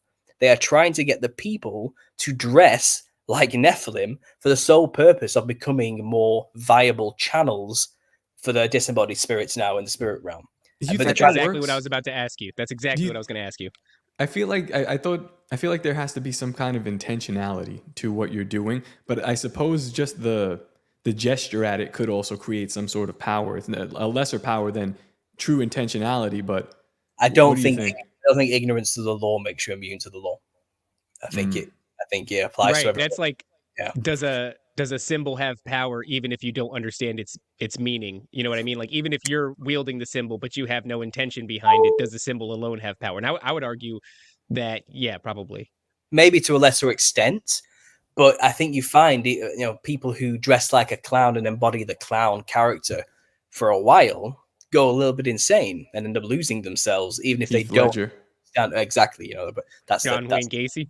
That's the cautionary tale, and exactly. John Wayne Gacy, killed a lot of young men, was consistently dressing like a clown and believed he was a god. It's kind of, I think doing this has a psychological effect on you because you are channeling demons. And this is the point. The demon doesn't want you to know that that's what's happening.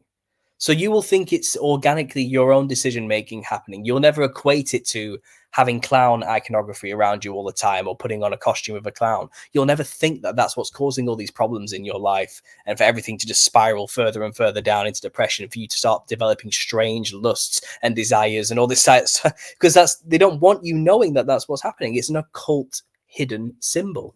But if we take that away from them, and if we make people realize that dressing like this is just opening up portals in a very literal sense, making you the vessel for their spirit, I think we have a chance of maybe slowing down the clown world we currently live in that is absolutely insane, and just spiraling into further and further into depravity and just weirdness. I think, and this is why the pushing of the clown in the media is such a big thing right now. I think they didn't expect people to clock onto it like we have, but I think they're doing it on purpose because they want people to think clowns are cool, to then embody in their own style more clown-like aesthetics, because that's what it does. It opens up channels. If we can reflect how they look in the spirit realm, we become a mirror for them, and that opens up a portal. It's a black mirror in a sense. That's the point.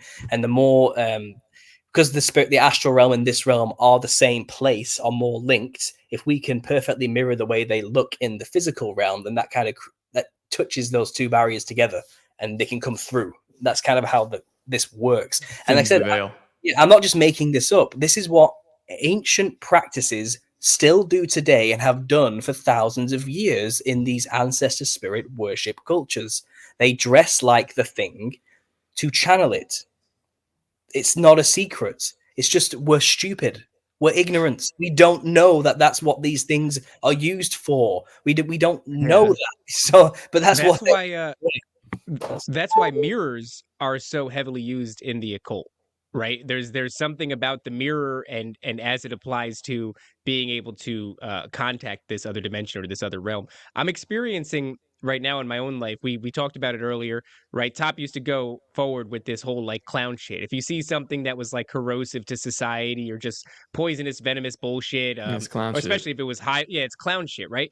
And we've pivoted now, and it was greatly due to your influence, where now I'm tossing out this idea of like Nephilim shit. So if you have, drag queen story hour, that's yes. We got Owen Benjamin to subconsciously say it. Like we're putting it out there. This has to be known. It's permeating the culture now, and people are saying it organically. And if you type it up on Twitter, you'll see its use without any reference to me or Top anymore. People are just running with it. And I've had pushback. Well, why is everything Nephilim shit? And like just talking to you during this episode, it's very clear to me why everything is Nephilim shit, because all the highest levels of corruption are the same goddamn game that's been being played on us since our inception, in this realm. And so it's just really funny because I'm finding like I'll get pushback and I'll have a perfectly good explanation, because of guys like you and your research and the dots that I've connected outside of that. And it resonates with people. And I think the only reason it resonates with people is because you find it to be true. It's like, so much of this, especially on a cultural level of corruption, and the degradation of our culture, our society, can all be traced back to like some ancient biblical practice, something that the Canaanites were doing, or the list goes on. And I mean, they're literally communing with the same entities. This whole Epstein's Island and all this shit is about Moloch, is about child sacrifice. Like, it's all still happening. It's all still Nephilim shit. And once you start to see how things like Epstein's Island, how Hillary Clinton and the hunt for Gilgamesh, when all that shit starts to bleed over into world politics, and then of course we had another guy on the show, Donnie Darkin, who does this really excellent breakdown of it's very compelling. I don't know if I buy it, but it certainly is something that everybody should pause and look at and think very critically about, is this idea of Donald Trump being the Antichrist. And he goes into this unbelievable set of coincidences that are incredibly occult in nature, surrounding the character of Donald Trump and bleeding over into Hollywood and Hollywood's predictive programming about him becoming the president, and all these instances you can find in all these movies. All of this shit is connected. So all of this, whether it's high level political corruption, whether it's conspiracy theories, whether it's, cryptids and paranormal entities, or, spirits from another realm, more than likely being the disembodied spirits of the Nephilim, kind of shaking their fist at us and trying to get us to believe that we suck, whispering to us, you suck and you should fucking kill yourself. I get it now. I understand why. After talking to you, it's like, yeah, because they go to the underside of the rug and it sucks down there and they hate us for it. But there's so much connectivity, and all of it stems from like the Fallen and the Nephilim.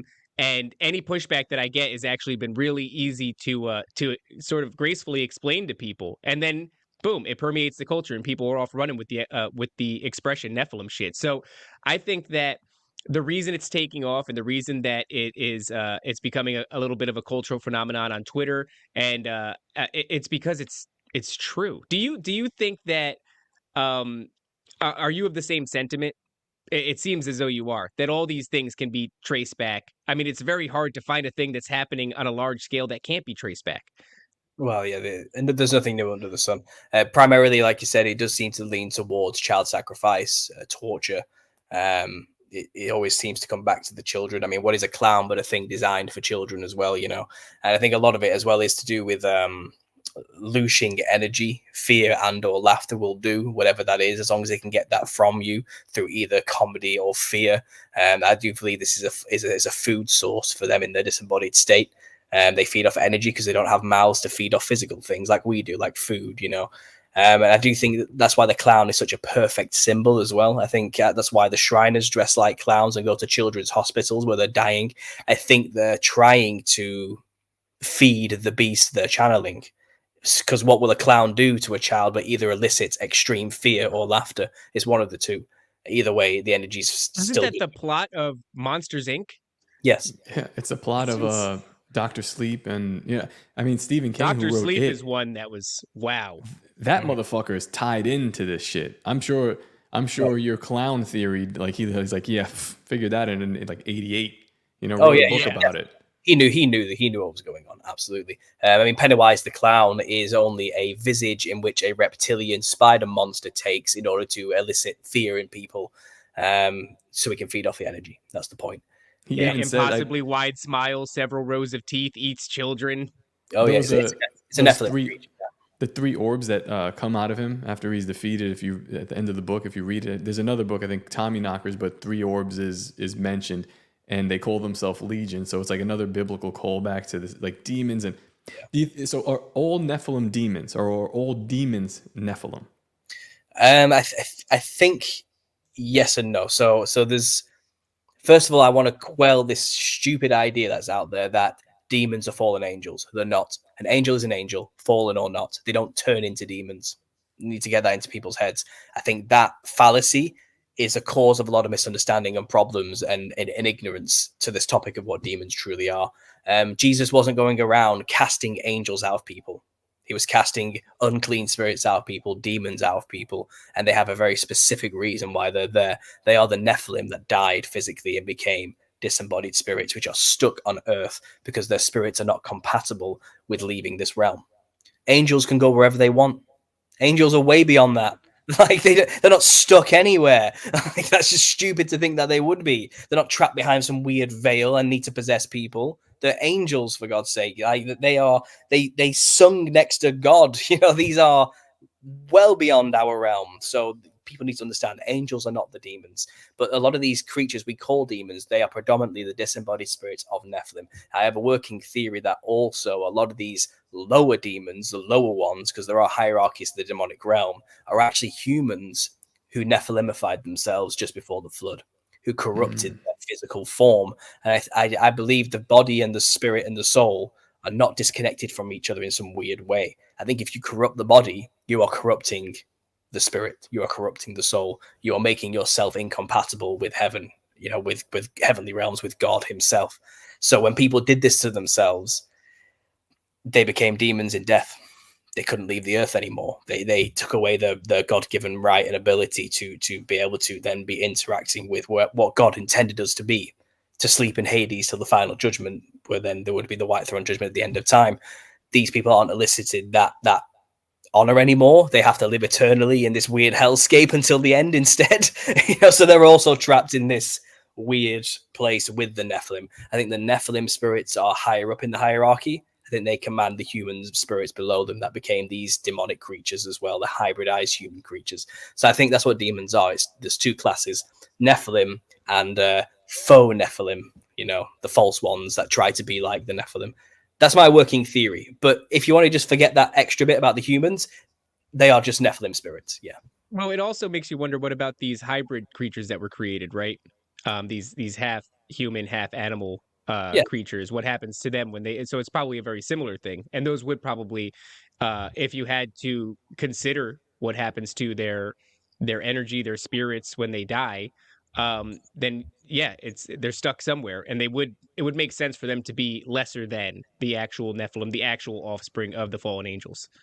Yeah, because they don't have that half angel thing going on like the Nephilim did. But at the same time, they're all just corrupt, fallen, horrible beings in this weird astral realm now. They're all just demons as far as I'm concerned, and they are a defeated enemy. We can literally have authority and cast them out in Jesus' name. We've been given that God-given gift by Jesus when he came and died for our sins, and rose again along with the keys to Hades. It's done. They are defeated. That's the thing. They don't have any power unless we give it to them and remain ignorant to our own power to use against them through the authority gifted to us through Jesus. So we have.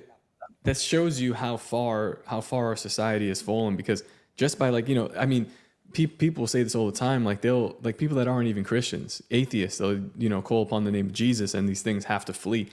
And they're so prevalent in our society today. That's everything is Nephilim shit. Every time I open my eyes, I'm like, man, you can see the mark of demons, for lack of a better word, Nephilim, in everything we do, because we haven't, our society, the church has fallen.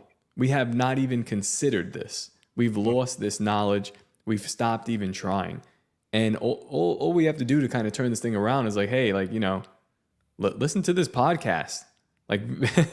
Please, fucking turn it around. It's not that hard. We're not fighting with angels. It seems like the real bad angels are the ones that are locked up for the final time, that will be released at the very end. The other ones, the 33% that fallen, seem like they're kind of roaming around trying not to start too much shit, because they already know that they're in deep shit.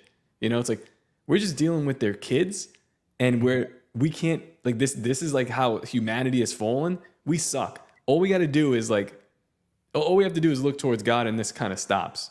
But don't forget, Satan is still around. Lucifer is still around. There's still agenda. But like you said, we won. We've already won. People have just forgotten that. That's the thing we need to remember. That's why there is such a quelling of information regarding this, which is why it's so suppressed, why there's so much disinformation surrounding who are the demons exactly, what are the angels, and what's the agenda, what's the plan. That's what the whole conspiracy really is about. It's about learning the agenda that's been put against us by these spiritual entities. Ephesians 6:12 makes it clear we don't wrestle against flesh and blood. That's not where our real battle lies. It's against spiritual wickedness in high places, principalities, powers, these strange creatures that have a weird hierarchy through all dimensions, up and down, and we're kind of in the middle of it, and we're being swayed and moved around like chess pieces on a board. That's basically what the symbol of that whole thing is about. I mean, let's get back to something more relatable for maybe some of our listeners. When you take DMT, for example, I think you're simply just opening up your perceptions to be able to see that woof we were talking about earlier. It's right here on Earth. You haven't gone anywhere special. You've not gone to some mystical realm that's better than where we are currently. But the creatures that come to talk to you, well, they look like jesters and or clowns of some kind, because that's the physical features they had when they were in physical form, now in an even more psychedelic disembodied way. So they lean more towards psychedelic fractal jester than white-skinned, red-haired clown when they were alive on Earth. Do you get what I mean? So that's kind of the distinction there. But they always have the same message. They lie to you and tell you you are a god and do anything they can to lead you away from understanding that there is a God and Jesus is real. So it's always and they'll tell you anything. They all have a different story. That's how you know they're liars. They all say a different thing. There's no consistency behind their message. Oh, we're Palladians from another star system, or we're interdimensional higher ascended masters or something like that, or we're humans from the spirits of the Atlanteans. Yeah, or we're humans from the future who have reached an enlightened state, who now live in this place where there's no time or something like that. They all have a different story, but the message is always the same. You are a god, which is the same lie that was told by the serpent in the Garden of Eden to Adam and Eve. Take this knowledge and you will be like gods. Your eyes will be opened or something. It's so funny. It's funny to see our society so obsessed with like space and outer space. I don't think that we can go to outer space. I think this ship might actually be flat, but that's neither here nor there. It's just funny to see how like we're constantly looking up, we're fucking shooting shit at the firmament, it's blowing up, and meanwhile, like the real fantastic world is right here, right where we are. But we're looking at probably nothing going on out there. Who knows what the fuck? Who cares? The real issue is here, and we haven't even begun to scratch the surface. Like, we need Elon Musk building rockets to go into the other dimension or shutting down some fucking wormholes or something like that. Instead, we're doing the complete opposite and looking up like a bunch of assholes. Oh, yeah, it's all happening here right now. We are in the midst of it all. I'd say it's exciting times to be alive, but at the same time, it's terrifying as hell. I'm not gonna lie. When you really put it into perspective, like, yeah, we're in deep shit right now. We're in the midst of it all, and it's happening now. I mean, just to summarize this whole clown concept. Maybe some people haven't heard the theory before. We went into a lot of detail on your Ravens podcast, didn't we? Really, the details about why the Nephilim look like clowns, but just to summarize that quickly so people don't understand why I'm saying this. So the common descriptor of most Nephilim creatures is white skin and red hair. Wherever you go in history, on every part of the continent, that is the most common way they are described. That's the base of a clown straight away. White skin, face paint, big red fluffy wig of some kind. So that's the base alone. Those two things are similar. But then you have to go into the details of a clown's makeup, for example. They always have a big wide grin of some kind with big red lips, perhaps. And that's a reptilian feature they inherited from the seraphim angel parents, the fiery flying serpents who mixed with human women. Serpents have very wide mouths. They can dislocate their jaws to eat their prey, for example. And the Nephilim also inherited a very wide maw. So when they opened their mouth and closed it, they had this line mark going around the sides because it was a wide jaw. That's why clowns accentuate that feature and make it as large as they can. The red around the mouth could symbolize that they were cannibalistic in nature. It's blood. It's feeding on things. It's being covered in blood as they eat humans, for example. But it could also literally be, imagine a reptile with human lips. That would look pretty damn trippy. And they'd have these big red lips on a reptilian-like face. It would look like a clown. It would look stupid. It would look strange to the human eye. Uncanny, some could say, which is a phenomenon people feel when they look at clowns. It's this uncanny valley type of thing. It's almost human, but it's not quite human. There's something weird going on. So clown makeup, they tend to have high brow ridges, big black ridges going like up like this and down. If they close their eyes, it makes it look like they have enormous eyes, and they often shade that in with blue. So it looks like they have big blue glowing eyes, like the Nephilim are said to have had. They often called the glowing ones because of this in other cultures, because of the nature of the huge glowing alien-like eyes. It's a reptilian feature. Snakes tend to have big bulging eyeballs, often glowing gold. If you look at a snake's eye, it's often gold in nature. Clowns often have slits drawn down the eye as well. It's a common feature. Also a reptilian feature they inherited from their parents, the serpentine gods. The seraphim class angels. So clown makeup is just there to accentuate serpent traits. That's all it's really about. on the white skin base, which I've explained earlier through the mark of Cain, perhaps, but it just seems to be a feature the Nephilim seem to have for some reason on the face. I believe the bodies were incredibly psychedelic, just like any serpent. Look at the reptilian of the earth today that we have, just lizards alone. They are so colorful. They are so bright. Nature's palette is insanely psychedelic when it comes to monsters and creatures of the lizard, amphibian, avian variety, the feathered serpent variety, you know. Multicolored palettes are perfectly normal. And I believe the clown costume, which is often a polka dot bright multicolors, is just a reference to the skin of serpents. So it's just another symbol. It's a caricature. It's an over-exaggerated caricature of these features the Nephilim would have had. The big wild red hair, often they have a skull cap on to make the head look longer, like a cone of some kind, or the forehead look a lot longer. Elongated skulls are such a common trait of Nephilim. They've been uncovered everywhere, you know, and there's just this phenomena of huge volumed, heavy, thick skulls are all over the place, and they likely belong to the lower form Nephilim, the Elio and the Eliud, not the 40-foot tall ones, but maybe the 9-foot, 12-foot tall ones, because they tend to be relatively human sized, just a bit bigger, you know. So that's, again, just a nod and a wink to the Nephilim, the pinheads, the cone heads, you know, the long heads. Yeah. Why the clown always usually has that feature somehow. So the ruffle around the neck, that's a really common trait. That's actually a reptilian frill. Lizards in Australia do have that feature, and I do think a lot of the Nephilim would have had a similar feature as well. It's translated into a silly little cloth around the neck of a clown. Clowns are often associated with having extremely large feet, and not on a wink to the fact that they used to be giants or large gloves in some way. If not something large, they would also have something tiny like a little hat or a little umbrella. Again, a nod and a wink to these ordinary objects to us would be tiny to them in comparison. It's just a symbol, you know, a metaphor, a nod and a wink to that idea. The idea of many clowns coming out of a car is symbolic of many spirits, legion coming out of a human body. You know, they are, and also a tiny car full of giants. You know, it's a Nephilim reference again to their giant nature. A car in the dream symbolism world represents a human body. If your car breaks down in a dream, it's very likely in the real world you're currently suffering from some kind of debilitating illness. It's very common people dream about cars breaking down when they've broken their leg, for example, because it's a symbol, it's a sign of your ability to move through the world. Translate that into the real world, a bunch of clowns coming out of a tiny car is a bunch of giant Nephilim legion demons coming out of a human body. It's a symbol again. So that's, and they're laughing at us when they do these things. You know, that's the whole point of this. It's a joke to them. Clowns are often on stilts as well for that reason. Accentuates their height, makes them the fact that they were giants. And again, it's used by secret societies who did this, who created this in circuses, which were made by secret societies in the 19th and the 20th century. For the specific purpose of recreating rituals that were done in Freemason lodges. So the first early circuses were created by Freemasons. Everything about them was run by the Ringling Brothers, P.T. Barnum and Bailey, all of them. If you know, it's always the something bros. All these old circuses, it's the something brothers, the BROs at the end of every name. Well, a brother is a member of the fraternity. That's the whole point of it. That's what it's actually referencing. They refer to each other as brother Thomas something or other, or brother something. That's what they called each other. So every circus in America, the early ones that came out of Britain from Astley and his horse shows, they were molded by Freemasons to mimic the rituals performed in Freemason lodges.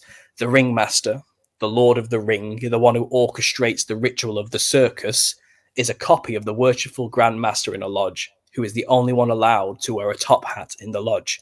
The top hat wearing leader of the ring in a circus is just the worshipful Grand Master in a Freemason lodge. What do they do but have these rituals in Freemason lodges to summon demons? Well, they're orchestrating the demons or the clowns at the circus. It's just an analogy. It's a parody. It's on a grand scale. They have put into the public during this time period the satanic invocation rituals, hidden and occulted under something fun for the family. But they've managed to get the entire village to get involved in the ritual, because when the circus comes to town, you go. Because what else are we going to do? I was going to bring my kids to the circus tomorrow, and now I'm like strongly considering not doing that. I think tell them what's going on. Like, this is all actually about the Nephilim and the fallen. And 3 and 5. Like, listen, my friend Paul said this was the original thing. Okay, circuses today are kind of old-fashioned.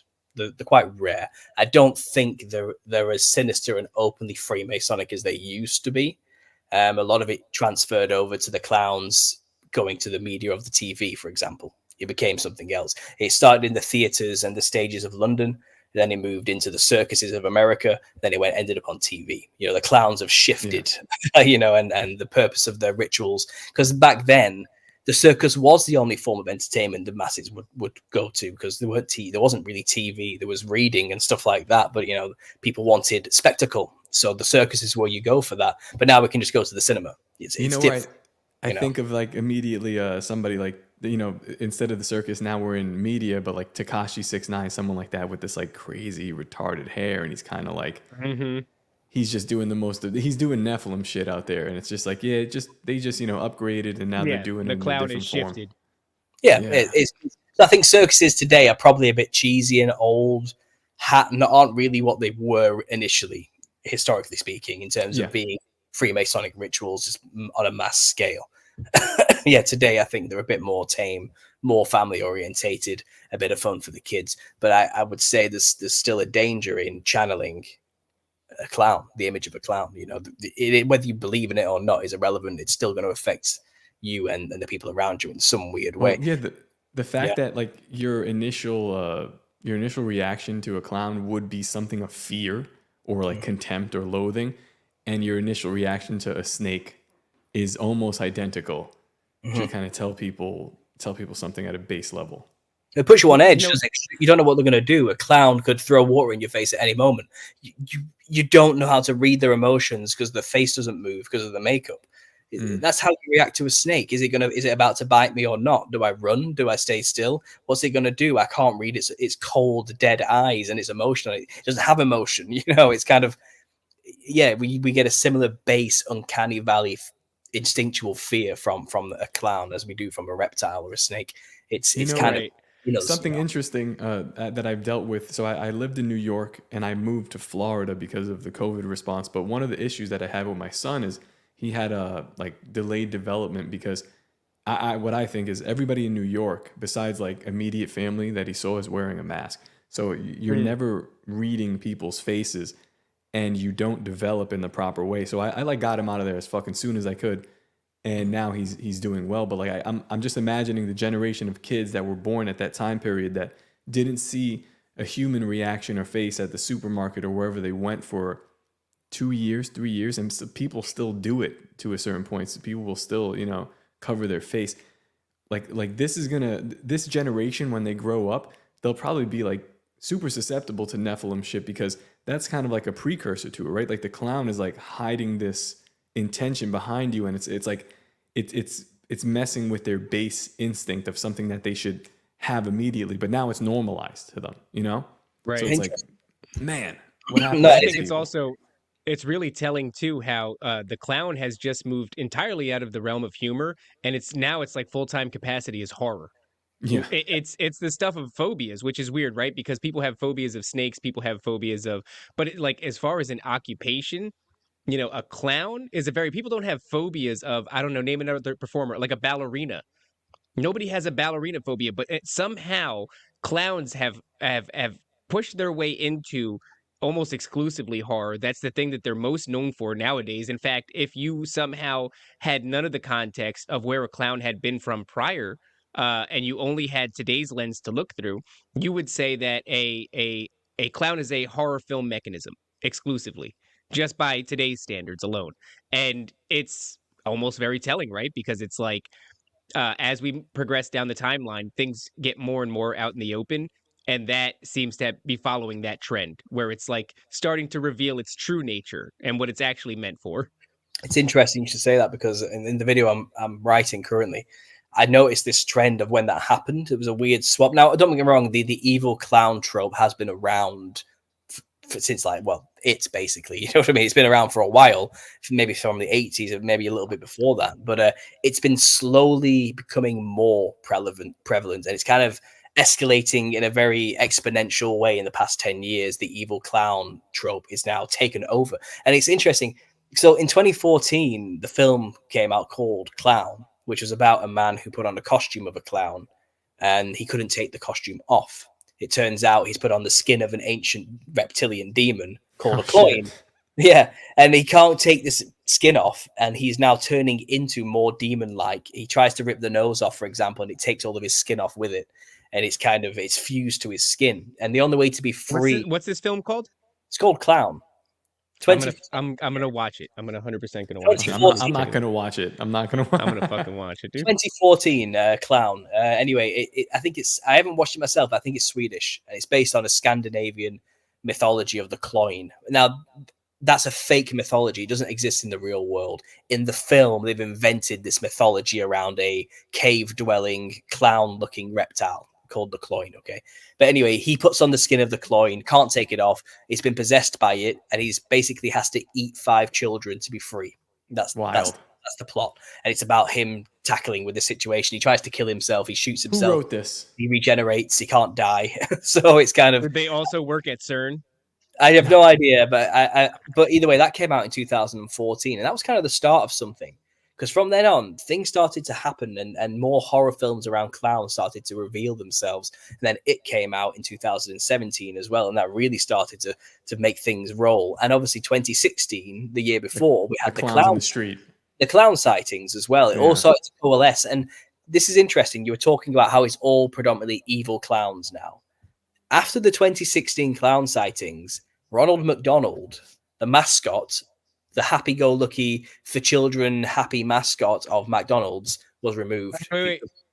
Do you mean the place where they supposedly are eating human meat in their burgers? That they're constantly... there's always, like, once every 2 or 3 years, a story pops up where they're talking about acceptable levels of human DNA have been found in the meat in McDonald's. I swear to you, this is a thing. And also, they have directly attached to them a children's charitable foundation.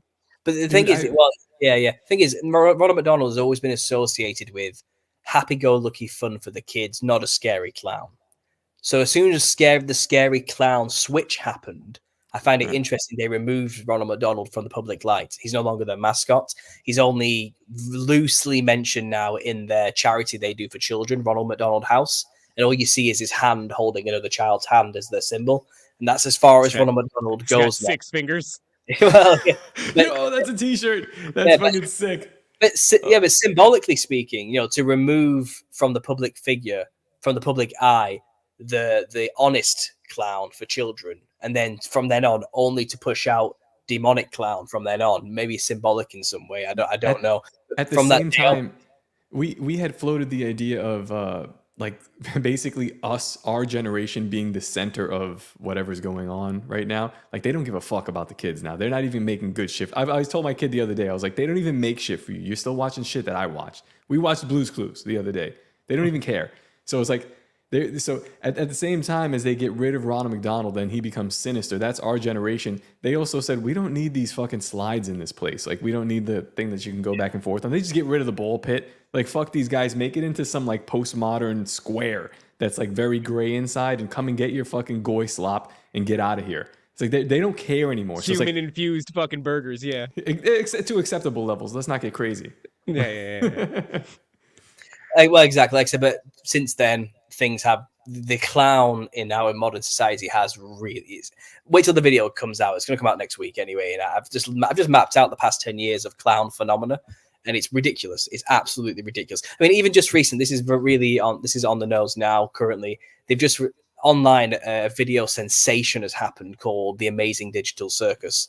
People are obsessed with this animation that's just come out. It sparked a new cosplay phenomena.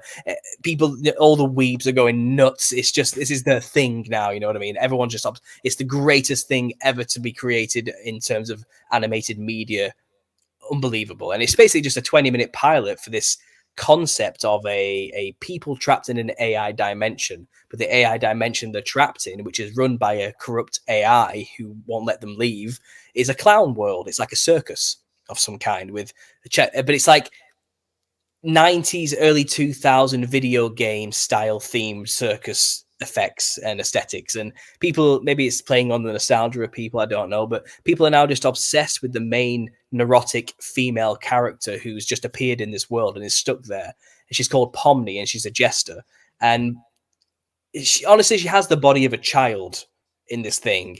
But there's already, as the internet goes, plenty of perverted things made out there messing over, and it's become. What was that rule? Rule 42 or something? Like, It's, if it exists. I'm not sure. Yeah. That's what I'm saying. It's one of those rules of the internet, but it's happened, and it's sexualizing the image of a clown more. It's becoming one of these things. That's another phenomena that seems to be happening recently, and it's just so bizarre. And it's a product of the time, is what I'm trying to explain in my video. People want me to give a breakdown of it, and then because I do the clown stuff, it's like, you've got to talk about this amazing digital circus. There's so much hidden nuance in there and everywhere, and it's like, I could do that, but there's thousands of people who have already done that. What I will tell you is, look at the trend of the past 10 years. Can you be surprised this has just turned up, and this is why it's so popular and amazing and everyone loves it so much? Why it's already got something stupid like, I don't know, 150 million views in a week or something like that, It's because of the pattern. If you follow back for the past decade, this is not surprising to me. Like, they have been inundating us with clowns and getting us to a point where we love clowns as a collective. And that's prepping us for the return of the Nephilim. It's prepping us days of Noah. At the same time, these stories that are inherently true, these inherently true archetypes, do speak to some kind of like just right at the base of your skull. It's like something knows, like when it resonates. When you hear a true story, you go, that's the thing. That's the thing. So yeah, it's all of that stuff. It's conditioning. It's just your base level of humanity, understanding what this is. But I wanna bring this episode in for a landing, not a crash landing, a little landing here, because I know that you got to go, and I want to respect your time. So, can you leave us with any like final thoughts? Because I feel like we did an okay job letting you go, but we kind of like I know I derailed you a bunch, not as much as Tinfoil Hat, but yeah, no, that was fun actually. With Sam Tripoli, I didn't mind being derailed. That was fine. No, I think we've covered a lot of ground today. I don't normally get to talk about, to be honest, so I'm happy for it. I kind of, I've been doing this for so long, I kind of have a spiel of the same points being hit over and over again. So I don't mind being derailed, because it makes me think about other things and say other things. I have opinions on other things, so I'm happy to be able to say them. That's fine. In terms of final thoughts, there's nothing really I haven't already mentioned in like over the past 7 years that I'd really want to say again. Just the important thing to do is to always bring this back to the final ultimate truth of the matter. These are a defeated enemy. Jesus is real too. It's not just about these demons. That's not where we shouldn't just be focusing on them and worrying and panicking about what are we going to do about these clowns. They're done. They're defeated. We have authority over them. If you are suffering from demonic oppression or attacks in the form of these jesters in these other realms or sleep paralysis, just call on the name of Jesus and you'll be saved. Just remember that. Amen. That's a great place. I think it's a great place to leave this off. Paul, can you tell these people where they can find you again? Please, it's important that you support his work. Go subscribe to his YouTube channel. When his book drops, fucking do all that stuff, because we need people. Me and Corbo, we're making it happen. We're idiots. All we do is come here and we make jokes and we let smart people tell us shit. But these are the people that you should really be supporting. So just go ahead and tell them again, man. Just YouTube, Understanding Conspiracy. If you're struggling to where to start, just go to the playlist tab, hit the Nephilim Look Like Clowns and start there. But there's plenty of things that you can go into and have a look at that I talk about. But yeah, and also to my own listeners who are currently streaming on my show, go and subscribe to these guys. The link is in the description below. Okay, support them, help them grow. I've been there since the beginning. I talk with these guys behind the scenes as well on Twitter. We're in a little group chat, aren't we? And it's good fun. The real deal. Give them a chance. Get in there. Give them a follow. Thank you. Corbo, anything? No, I mean, guys, as always, go follow Nephilim Death Squad on Twitter. Subscribe to us on YouTube so we can kind of consolidate the fan base over there. NephilimDeathSquad.com. And I was supposed to do a live Q&A on the Ravens Watch Wednesday. Ended up doing an appearance on Tower Gang. It's very important to me that everybody likes me. So if you want to see me go crush on Tower Gang, go watch that episode. Give the boys a bunch of good feedback about me. And tomorrow, I'll be doing my live Q&A. I haven't decided on a time yet. Just keep an eye out on the Ravens Watch for that announcement to drop. Oh yeah, guys, thank you. We'll see you. We'll see you next week. I don't even know what we got next week, but we'll see you next week for sure. Peace out. The greatest hypnotist on planet Earth is a oblong box in the corner of the room. It is constantly telling us what to believe is real. If you can persuade people that what they see with their eyes is what there is to see, you got them. Because they'll laugh in the face of an explanation that portrays the bigger picture of what's happening. And they have.